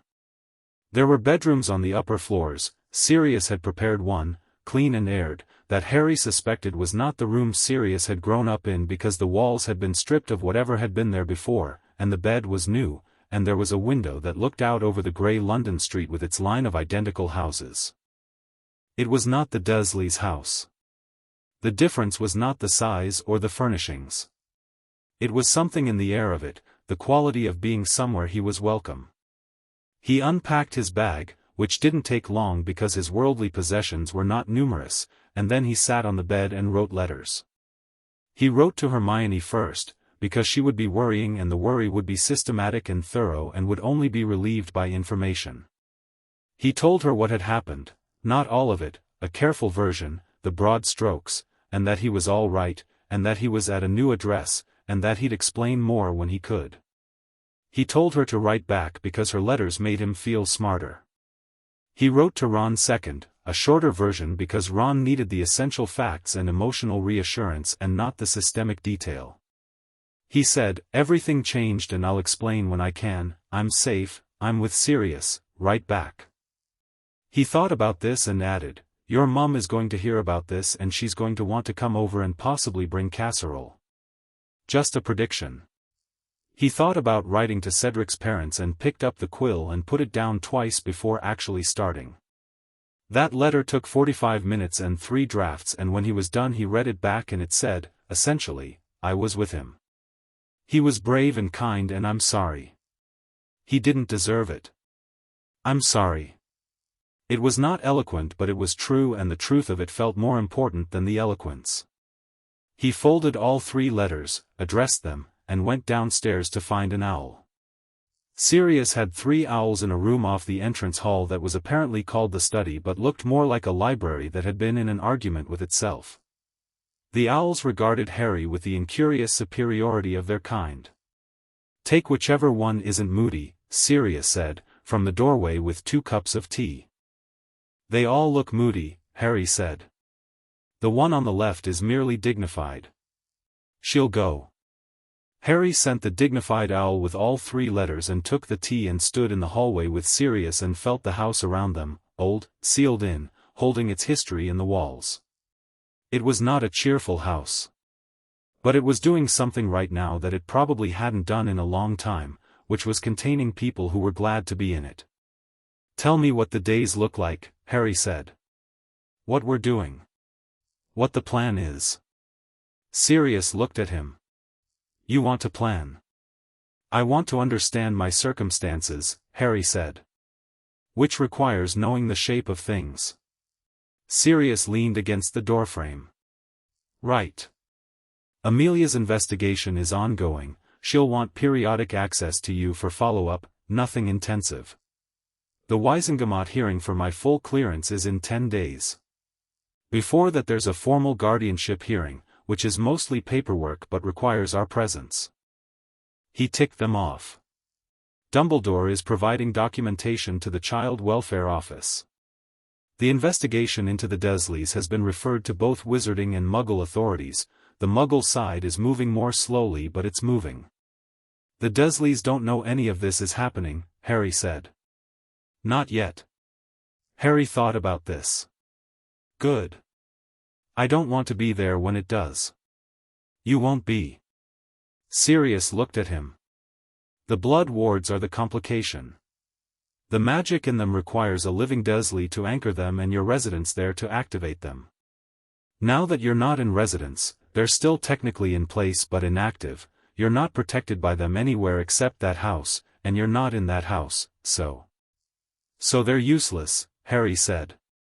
"As protection for you specifically, currently, yes. Dumbledore's position is that this creates risk. His position is not unreasonable." Sirius said this with the air of someone being fair despite reservations. "The counterposition is that leaving you in an actively harmful environment in exchange for one specific type of protection against one specific type of threat is not actually a good deal." "It isn't," Harry said. "No," Sirius agreed. "It isn't. And there are other protections available, this house, for a start. The Fidelius is as old and solid as wards get. Amelia has a protection detail on you. And," he paused. There are people who are going to want to help. Once word gets out about where you are. The order, Harry said. Sirius looked at him sharply. Dumbledore has an order, Harry said. I've heard enough references to know it exists. The Order of the Phoenix. Is that still running? Sirius was quiet for a moment. Dumbledore has been talking about reactivating it. The graveyard that's the beginning of things. Voldemort is back, has a body, has Death Eaters. The Ministry's current public position is denial, which is going to be a problem. He stopped. Fudge is very invested in there being no problem. Cornelius Fudge, Harry said. I've been thinking about him. Have you? Amelia's investigation, the Crouch testimony, the names of Death Eaters, that's all going to come out. Eventually. Even if Fudge tries to suppress it. Harry looked at his tea. He's going to try to suppress it. That's the obvious move. Discredit the witness, discredit me, keep the status quo. He looked up. What does Amelia do when Fudge tries to interfere with her investigation? Sirius looked at him for a long moment. She's politically protected because the child welfare angle makes it very difficult to categorize the investigation as anything other than what it is. Child welfare cases don't carry the same political sensitivity as espionage or conspiracy claims. But the Death Eater names come out of a conspiracy investigation, Harry said. Not the welfare case. Yes, Sirius said slowly. So Fudge can try to bury the conspiracy side while the welfare case proceeds. Harry turned this over. Except the Crouch testimony is part of the investigation record and Amelia controls it. And if she decides to brief key Wizengamot members before Fudge has a chance to move, you are, Sirius said carefully, thinking about political strategy. I'm thinking about chess, Harry said. Hermione says I don't think about chess enough. Sirius looked at him with the expression Harry was starting to categorize as the "this is James" but also terrifyingly "this is Lily" look. Your father's approach to problems was to run directly at them and trust that something would work out, he said. Your mother's approach was to understand the entire system well enough to rearrange it from the inside. He paused. I think you just described your mother's approach. She sounds like she was extraordinary, Harry said. She was the most frightening person I ever liked, Sirius said. Harry looked at him. Then he said, write to Amelia. Tell her I want to speak to her about the Crouch testimony and the Ministry's likely response. Before the Wizengamot hearing. Sirius looked at him for a long moment. Then he said, yes, and went to find parchment. The letter to the Diggories came back. Not a response, a receipt, a formal brief note in a handwriting that was measured and clearly controlled, signed by Amos Diggory, that said, we received your letter. Thank you for writing. We would like to meet with you when you are well enough. Harry read it standing in the hallway and then went to find Sirius. I need to go, he said. Sirius looked up from the book he was reading, one of the several he appeared to have been getting through since the Azkaban years where books had been unavailable, which Tonks had described as him catching up with the world, and which seemed to involve mostly Muggle history and Quidditch retrospectives. Where? The Diggories. Amos Diggory wrote back. They want to meet. He held out the note. Sirius read it. His face went through something brief and carefully managed. When? He said when I'm well enough. I'm well enough. He paused. You don't have to come. I'm your guardian, Sirius said. I'm coming. He put the book down. I'll write to arrange it. They went the following afternoon. Tonks came too. She was technically required to as welfare protection, but she would have come regardless, Harry suspected. She'd taken the day-to-day assignment with the seriousness of someone who had decided it was the most important job she had, which it was, and had stopped performing the casualness she'd been doing in the hospital. The Diggory's house was in Devon, a solid stone farmhouse surrounded by the kind of garden that was genuinely loved, not decorative, functional, with herbs and vegetables and a broad apple tree that would have fruit on it in a few months. It was the kind of house that had had a lot of life in it, and the quality of the afternoon sitting over it was strange, all that life still there in the structure of the place, and something missing from it now. Amos Diggory met them at the door. He was smaller than Harry remembered from the tournament, not literally smaller, but diminished in the specific way of recent catastrophic grief, as if something structural had been removed. He looked at Harry with the particular attention of someone for whom Harry was associated with the last time things had been all right. "Harry," he said. "Mr. Diggory," Harry said. "I'm sorry. I wanted to say that in person. I'm sorry I couldn't. I tried to bring him back and you did bring him back," Amos said. His voice cracked on it, very slightly, and then steadied. "You brought him back so we could bury him properly. We are grateful for that." He looked at Harry for a moment. "Come in." Mrs. Diggory was in the kitchen. She was a woman with strong features and Cedric's dark coloring. His hair had come from her, and she stood up when they came in and looked at Harry, and her expression was complicated in the specific way of a mother looking at the boy her son had liked and respected and tried to do right by. "He talked about you," she said. "After the first task. He said you told him about the dragons and he wanted to do the same for you, and he couldn't work out how without giving something away." She smiled, briefly, the kind that carries grief in it. Cedric was like that. Always trying to be fair. "He was," Harry said. He was very decent. In a way that felt real, not just performed. He was actually like that." She looked at him and her expression did something complicated and then settled. "Sit down," she said. "I'll make tea." They stayed 2 hours. He told them what he'd told Amelia, the version without the strategic weight, just what had happened, what Cedric had done, how he'd been brave and clear-headed and had died instantly, no pain that Harry could see, and how Harry had made the choice to bring him back because leaving him there had been unthinkable. Amos Diggory listened with his hands folded and his jaw tight and said nothing until Harry had finished. Then he said, "Did he suffer?" "No," Harry said. It was very quick. He didn't see it coming." Amos nodded once, very slowly. "Good," he said, and his voice was almost nothing. That's good." They talked about Cedric for a while, not about the death but about him. His mother told a story about a Kneazle he'd befriended at 8 that had terrorized the neighborhood for a summer. His father talked about the first time Cedric had flown a broom, the glee of it. Harry told them about the lake task, the way Cedric had been scrupulously honest about the points and had congratulated Harry genuinely, without the competitive edge that the situation could have justified. "He said you were going to be a good orar someday," his mother said. Harry blinked. "He said it to me after the first task. That you had the instincts for it." She looked at him steadily. He was a good judge of people.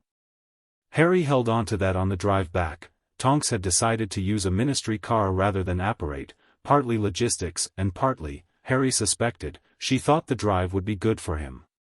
He sat in the back with Sirius beside him and watched the Devon countryside move past the window. "You all right?" Sirius asked. "Yeah," Harry said. "And then, I think I needed to do that." "Yes," Sirius said. "Not for them only. For me." "Yes," Sirius said again, and left it there, which was exactly right. The response from Hermione arrived the next morning. It was 6 pages long and he read every word with the particular affection of someone who knows a person's mind by the rhythm of their sentences. She had opinions, many, detailed, carefully organized, about the investigation, the Wisengamot hearing, Sirius's clearance, the political situation, and the question of Harry's options going forward. She had concerns about the Fudge situation that mirrored Harry's own and had already, apparently, started researching historical precedents for ministerial obstruction of DMLE investigations, just in case. At the end she wrote, "I'm glad you're safe. I'm furious it took this long for anyone to properly look at things. I'm also, and I say this with full acknowledgement of the seriousness of the situation, extremely proud of Madame Pomfrey. Write back immediately. Harry wrote back immediately. Ron's response arrived an hour later and was shorter and more direct. Bloody hell mate, that's a lot. Your house sounds dark. Mum is making casserole. Sorry about the diggories. I'm glad Sirius is out. Write more, this is the most interesting thing that's ever happened and I had to hear about it in a letter. At the bottom, in a slightly different ink, was, Mum says she'll ask Sirius about coming over. She didn't ask Sirius first, but she also didn't ask first when she invited you to the Quidditch World Cup, so this is consistent behavior. Harry put both letters on his desk, the desk in his room, in a house where he lived, and went downstairs to help Tonks figure out what had gone wrong with the kitchen range, which was producing heat from the wrong end and had been doing so since Wednesday. Kreacher was watching them from the doorway with the expression of someone who knew exactly what was wrong with the range and was weighing whether to volunteer it. Kreacher, Harry said, without turning around, I'd really appreciate your help. A pause. Then the sound of small footsteps, and Kreacher appeared at his elbow, and showed him without preamble the specific catch on the flue adjustment that had been stiff for 30 years and needed a particular double tap to seat properly. Thank you, Harry said. Kreacher disappeared back to the pantry. Tonks looked at Harry. How do you do that? I just ask, Harry said. Without assuming he's going to say no. She looked at the closed pantry door. You know that's rare. Not just in how people treat house elves. In how people treat anyone. Harry looked at the range, now producing heat from the correct end. My friend Hermione would say it shouldn't be rare. Your friend Hermione sounds right, Tonks said. Amelia Bones came to Grimmauld Place the following morning with Proudfoot, without announcement, and with an expression that meant she had something to say before Harry could ask questions. She sat down at the kitchen table and looked at Harry and Sirius across the table and said, without preamble, Fudge knows. Harry looked at Sirius. Sirius looked back. The Crouch testimony? Sirius said. He got wind of it through someone in the DMLE, not a leak I can prove yet, but I will. He's been to my office twice. He's calling for a review of the investigation's scope. She set her hands flat on the table. His position is that the testimony is politically sensitive and its release should be coordinated with the minister's office. Coordinated, Harry said. His word. He wants to control what comes out, Harry said. He wants to decide which names get released and when and whether. Yes, Amelia said. And you told him no, Harry said. She looked at him steadily. I told him the investigation is a DMLE matter and the testimony is a legal document not subject to ministerial editorial oversight. She paused. He is going to try to go above me. The Wisengamot, Sirius said. Or the minister's emergency powers provision. It hasn't been invoked in 20 years but it exists. She looked at Harry. You wanted to talk about this before the hearing. Here we are. Harry looked at the table for a moment. He thought about what he'd said to Sirius about chess. About his mother's approach. About understanding a system well enough to rearrange it from the inside. Who in the Wisengamot would be sympathetic to the testimony being released, he said. Amelia looked at him. Several people. The senior members who were active during the last war, they know what suppressed intelligence costs.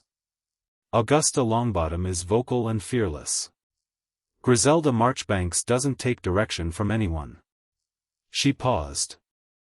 The difficulty is that Fudge has the middle votes, the ones who want a quiet life and assume he's providing it. What changes the middle votes? Harry said. Evidence that the quiet life is not, in fact, being provided, Amelia said. Information they can't ignore. Harry looked at her. What would happen if I testified before the Wisengamot directly? Not in a hearing, not a formal proceeding, a statement. A public statement, voluntarily given, about what I witnessed in that graveyard. The kitchen was quiet. Amelia was very still in the particular way she had when she was thinking fast. "You'd be 14, she said. Testifying publicly. Everything you said would be scrutinized, questioned, used." "Everything I say is already being scrutinized and questioned," Harry said. "The difference is that right now it's being done quietly, in ways I can't see or respond to. If I do it publicly, it's on record. Permanent. Fudge can't coordinate something that's already in the public record." "He's right," Sirius said quietly. Amelia looked at Sirius. "He's right," Sirius said again. Lily would have said the exact same thing. Amelia looked back at Harry. The quality of her attention had shifted slightly, not more professional, which was impossible, but more personal. Like the assessment had moved from the strategic to the particular. "If you did this," she said slowly, "it would need to be ironclad. The statement would need to be specific, corroborated, and delivered in a context where it couldn't be challenged procedurally." "The Wisengamot hearing for Sirius's clearance," Harry said. "That's already scheduled. That's already a formal Wisengamot proceeding. I'm already going to be there as his godson, giving character evidence." He held her gaze. "I expand the statement." She looked at him for a long moment.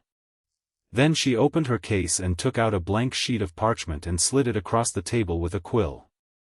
"Start drafting," she said. "I'll tell you what's admissible and what needs different framing." Harry picked up the quill. Sirius leaned forward. Tonks, in the doorway with a cup of tea, had her hair doing something that might be described as determined. Outside, London moved through its ordinary Friday. Inside number 12 Grimald Place, the kitchen table had become a different kind of place entirely, a planning room, a room where a 14-year-old boy sat across from the director of magical law enforcement and began, very carefully, to write the thing that would change everything. Creature appeared from the pantry, looked at the table for a moment, and then set a plate of biscuits down within Harry's reach without comment. Harry glanced up. "Thank you, Creature." Creature walked back to the pantry without answering, but the door stayed open this time. Harry wrote. Chapter 6, The War. On his own terms, the Wisengamot assembled at 10 o'clock on a Tuesday morning in late July, and the public gallery was full for the first time in 11 years. The last time it had been this full was the sentencing of a Death Eater in 1985, and before that the trials of 1981, and the people sitting in the tiered rows above the chamber floor were the kind of people who came when they understood that something irreversible was about to happen and they wanted to be present for the shape of it.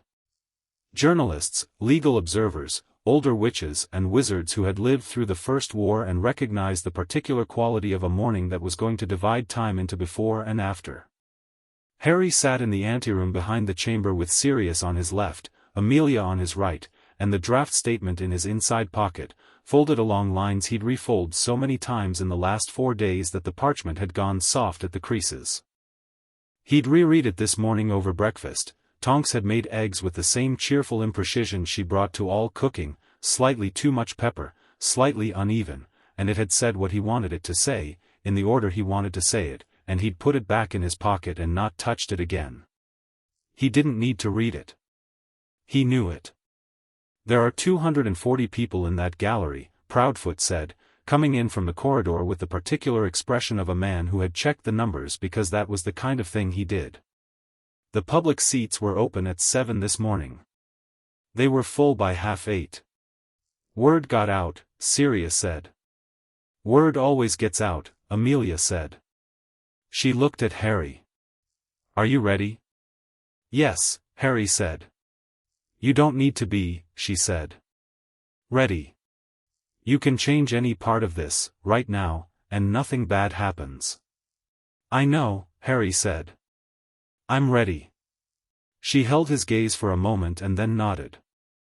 Tonks, standing by the door in her aura robes, formal today, properly fitted, the badge polished, looked at Harry with the directness she used when the professional cheerful was set aside. "Whatever happens in there," she said, we go home afterward. Same house, same kitchen, creature making disapproving sounds from the pantry. It doesn't change. It changes everything, Harry said. Everything out there, she said. Not in the kitchen. He looked at her. Then he nodded. McGonagall arrived at 1:45, which was exactly when she'd said she'd arrive. She'd come as a private individual, not as a Hogwarts representative, which meant her own tartan trim and her own particular authority, which was not institutional but was also not nothing. She looked at Harry once, comprehensively, and said, "Good," and then went to stand near Amelia. Pomfrey had written yesterday. She couldn't leave the school. The start of term was close enough that the hospital wing needed preparation and she had third years coming in for their preterm medicals, but she'd written, and the letter was in Harry's other inside pocket, shorter than her usual and more direct. "You know what you're doing. Trust that. PP." He did trust it. The door to the chamber opened. The Wizengamot chamber was circular and tiered, the members arranged in concentric rows that rose from the central floor, robed in plum-colored velvet with the Wizengamot silver W at their throats. It was a room designed for a particular kind of authority, old stone, high ceiling, the quality of a space that had been making decisions for several hundred years and expected to continue. Harry had been in it once before, for the disciplinary hearing about the Dementors, and it had felt enormous and adversarial and arranged for his disadvantage. It felt different now. Not smaller, it was still very large, but differently oriented. He was not here as a defendant. He was here as a witness, as a godson, as a person with things to say. He sat in the witness chair beside Sirius and looked up at 240 Wizengamot members and the full public gallery above them and felt, quite clearly, not afraid. Sirius was to his left. Amelia was to the floor, at the prosecutor's position, managing the proceedings. The chief warlock's chair was occupied by a stern elderly witch named Marchbanks, who Amelia had mentioned as someone who didn't take direction from anyone and had proven this repeatedly over a 40-year career.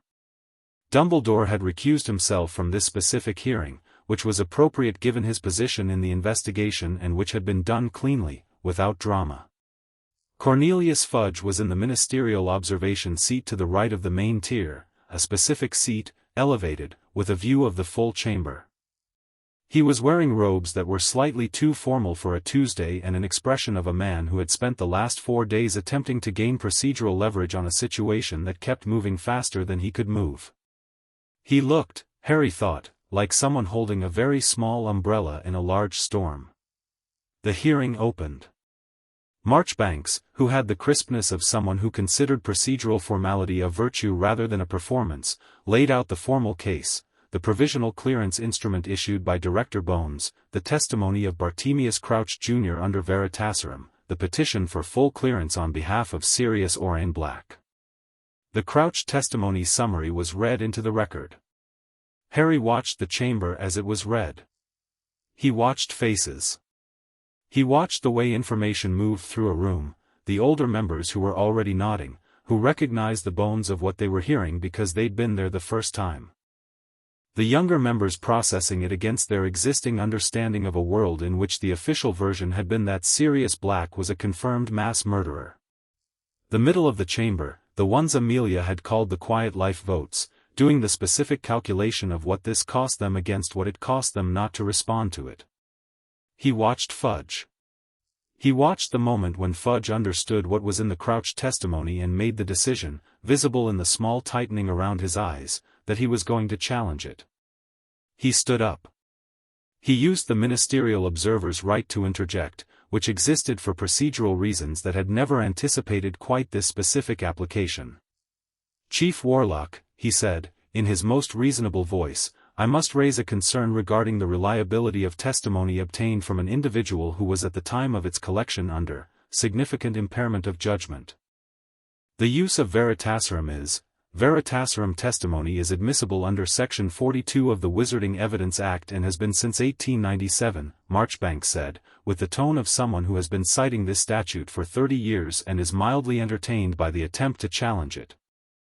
The minister is welcome to file a procedural objection in writing within 30 days of the hearing. Sit down, Cornelius. Fudge sat down with the quality of a man who had expected that and had simply needed the record to show he tried. The testimony continued.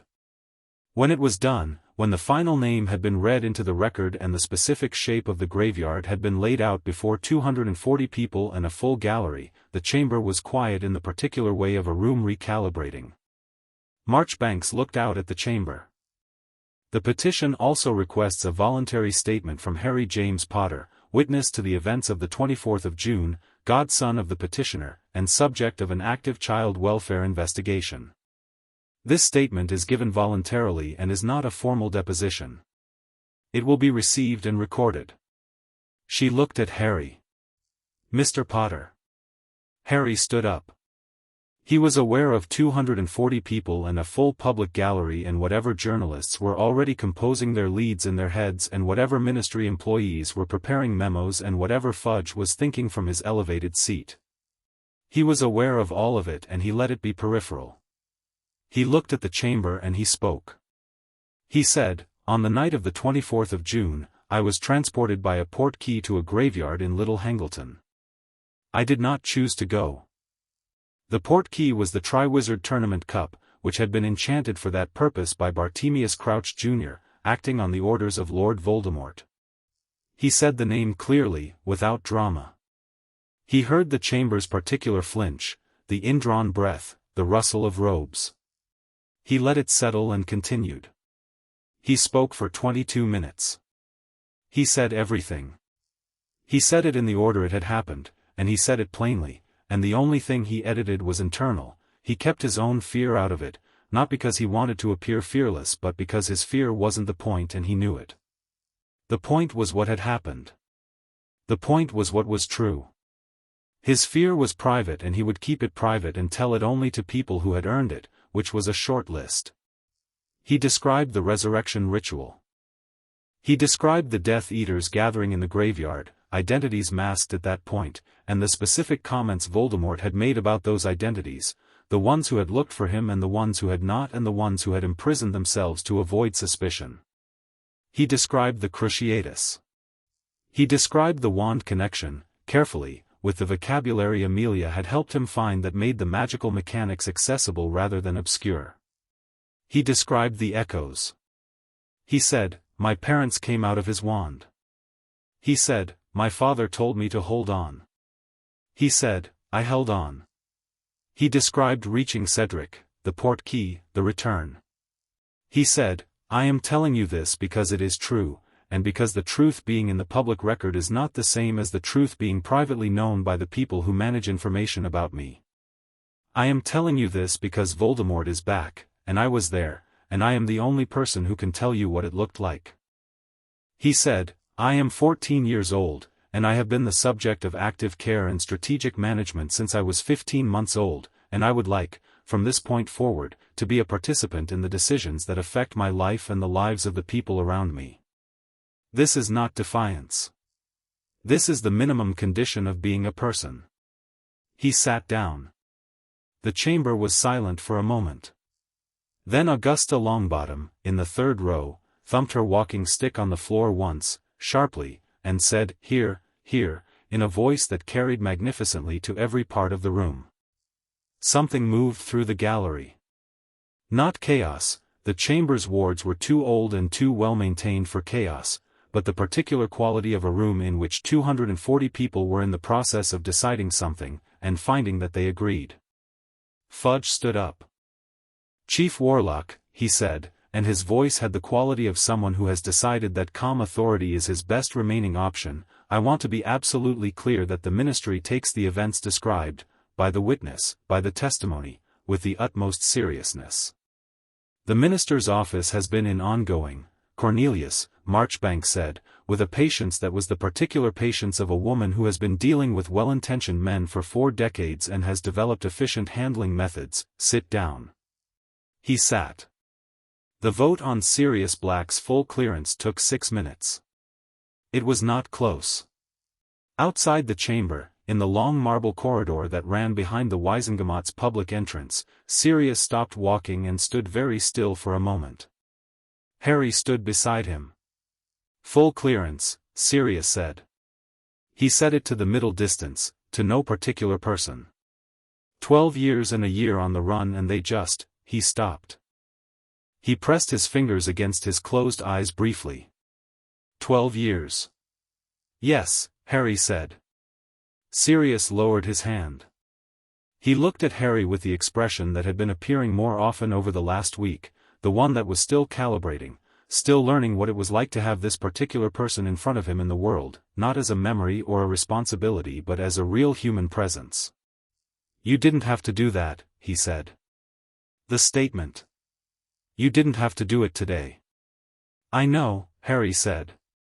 But Voldemort's back and the minister was going to spend 6 months constructing a reason to ignore it. Every week that goes by where people don't know, he shook his head. "Cedric is dead. I'm not going to let his death be something that gets managed." Sirius looked at him. "He deserves to have it mean something," Harry said. "In the actual world. Not just in the version of things that's easiest for Fudge." Sirius put a hand on his shoulder, briefly, firmly, and said nothing, which was the correct response. Tonks appeared from the direction of the chamber with her robes slightly disheveled and the look of someone who had been managing the corridor outside, which, judging by the distant sound of several overlapping conversations, had required some managing. "Rita Skeeter is trying to get a comment," she said. "I've told her 3 times that you're not available.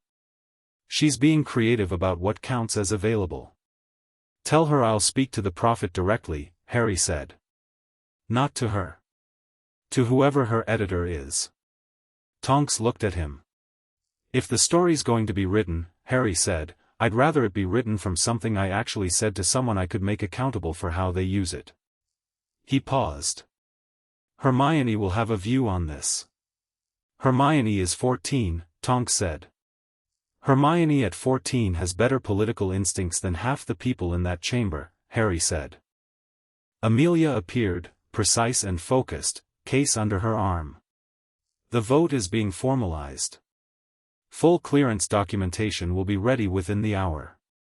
She looked at Sirius. "Congratulations." "Thank you," Sirius said.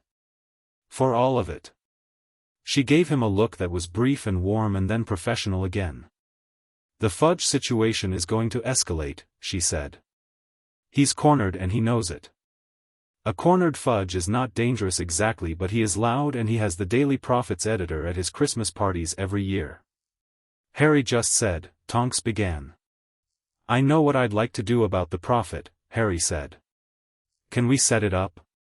Amelia looked at him. "I'll make a call." "Also," Harry said, "I'd like to talk about the Order of the Phoenix." A different quality entered the group. Amelia went still. Sirius looked at Harry with an expression caught between surprise and something that was not quite surprise. "I know it exists," Harry said, "and I know Dumbledore is reactivating it, and I know it's going to be the primary organized resistance to Voldemort. And I want to be part of it." He looked at Amelia. "Not as a symbol. Not as a resource to be protected and deployed. As an actual member." "You're 14, Amelia said.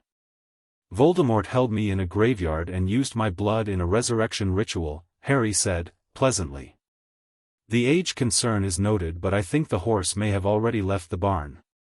Sirius made a choked sound. "The order is Dumbledore's to command," Amelia said.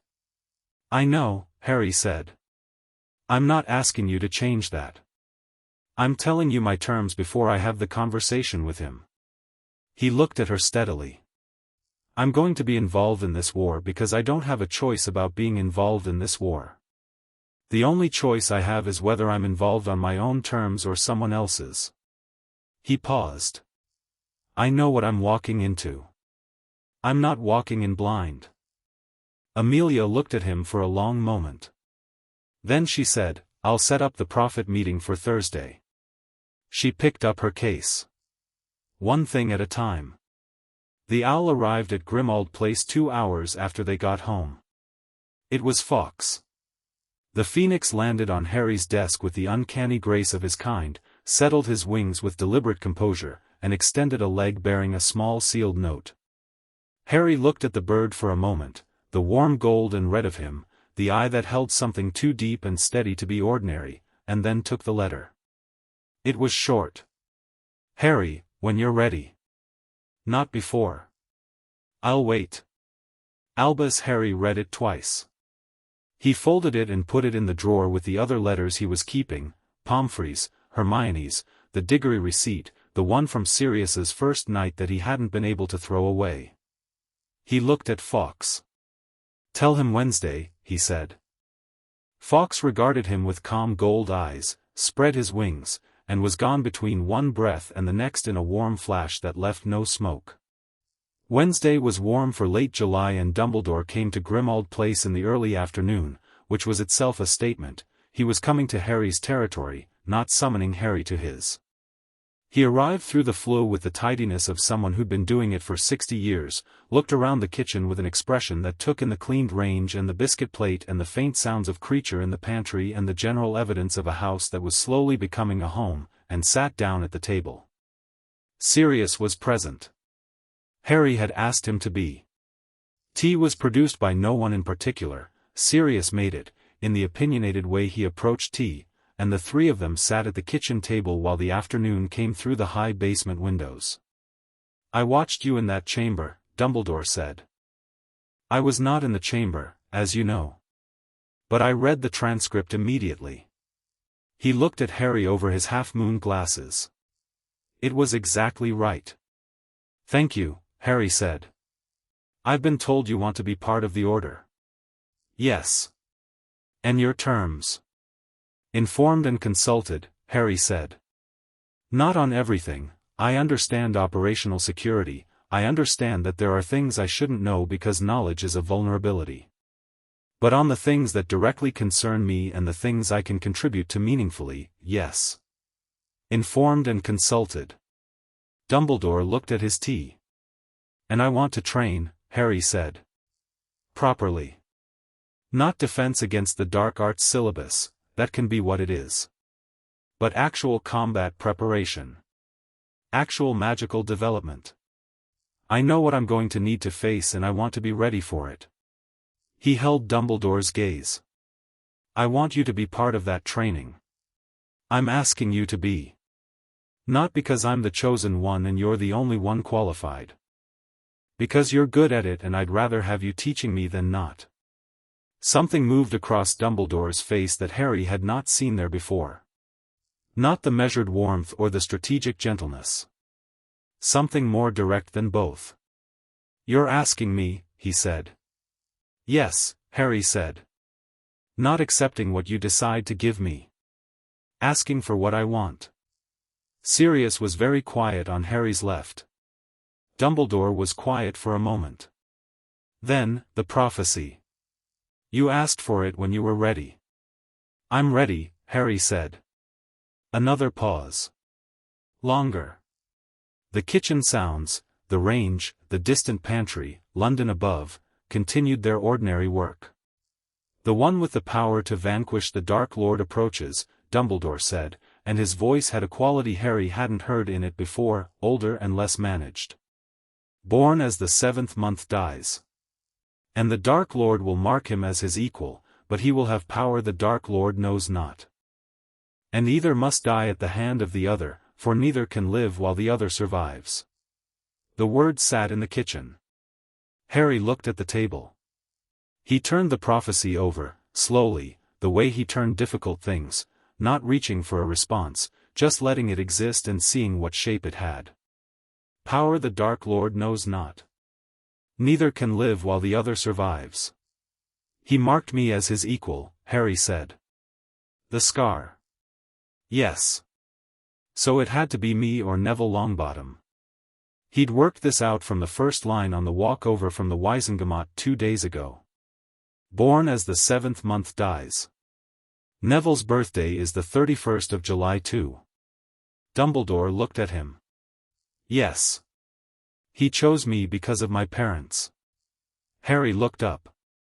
Because they were Muggle-born and pure blood, same as him, and he thought that meant something about power. About equivalence. That is my interpretation, yes, Dumbledore said. So the prophecy's meaning is partly contingent on his choices, Harry said. It didn't have to be me until he made it me. Dumbledore was very still. That is, a more precise reading than most adults arrive at. It changes things, Harry said. Not the outcome, either must die at the hand of the other is what it is. But it changes what it means. It's not fate. It's not, I'm not destined. I'm implicated, by his actions, by mine. There's a difference. He looked at Sirius. Sirius was watching him with an expression that was not quite readable, not distress, not pride exactly, something that contained both and more. The power he doesn't know, Harry said. What do you think it is? I have a theory, Dumbledore said. Tell me. Dumbledore looked at him. I think it is love. Not as a sentiment but as an orientation, as the fundamental way you approach the world. The capacity to grieve for Cedric Diggory, to deliver his body to his parents, to go to them last week and sit with them in their kitchen and give them what they needed. To ask Creature for his help. He paused. Tom Riddle has never understood this. He has studied it as a weakness. It is not a weakness. It's not a spell, either, Harry said. No, Dumbledore agreed. It's harder than a spell. He looked at his tea. And it's also, I think, the reason you are going to win. Harry looked at him. He thought about what he'd said to the Wizengamot. About being a participant rather than a resource. He thought about the graveyard and his mother's voice and holding on. He thought about the list on his bedside table and the letter to the Diggorys and Creature's open pantry door. All right, Harry said. Then here's what I want. I want to start training next week. I want Sirius involved. I want to know what the Order is doing and I want to have a seat at the table when it touches on me directly. He looked at Dumbledore. And when you know something I need to know, you tell me. Not when you decide I'm ready. When it's relevant. Yes, Dumbledore said. That's new for you, Harry said, without accusation. Just observation. It is, Dumbledore agreed. I am finding it instructive. Being new at something at my age. The corner of his mouth moved, brief and real. You are very much your mother's son. I've been told, Harry said, and for the first time when he said it, it was with something easy rather than wistful. Like something that had been a wound was becoming something else. 3 days later, Voldemort moved. It was not a battle, not yet. It was a test, the kind of move made by someone who has just returned to the board and wants to know what the board looks like now. A small village in Wales. 3 families, all connected to members of the Order. No deaths, but injuries, and a dark mark above the tallest house, clear against the evening sky, visible for 40 miles. The message was simple, I am here and I am beginning. Harry heard about it from Tonks at midnight, who had heard it from Amelia, who had the protection detail on the ground within 20 minutes. He was awake, his body still ran the restoration potion rhythms, and he sat up in bed and read the briefing note that Tonks slid under his door and then he got dressed and went downstairs. Sirius was already in the kitchen. Tonks was on the communication orb. Creature had, without comment, put the kettle on. How bad? Harry said. 6 injured, none critically, Tonks said, one hand on the orb. 14 Death Eaters identified, 3 in custody, the rest disapparated.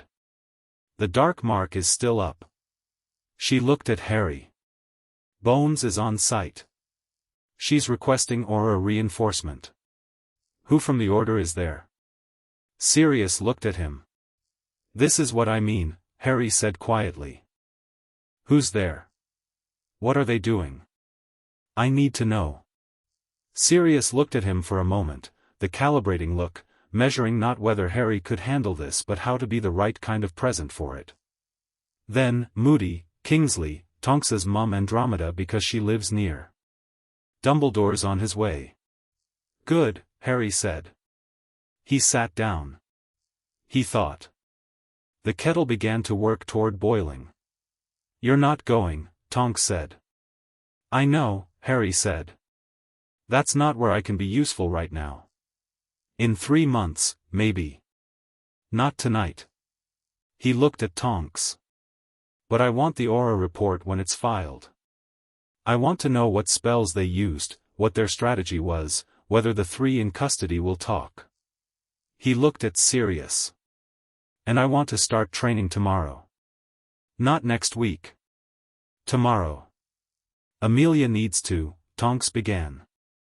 Amelia has bigger things tonight, Harry said. Sirius. Tomorrow.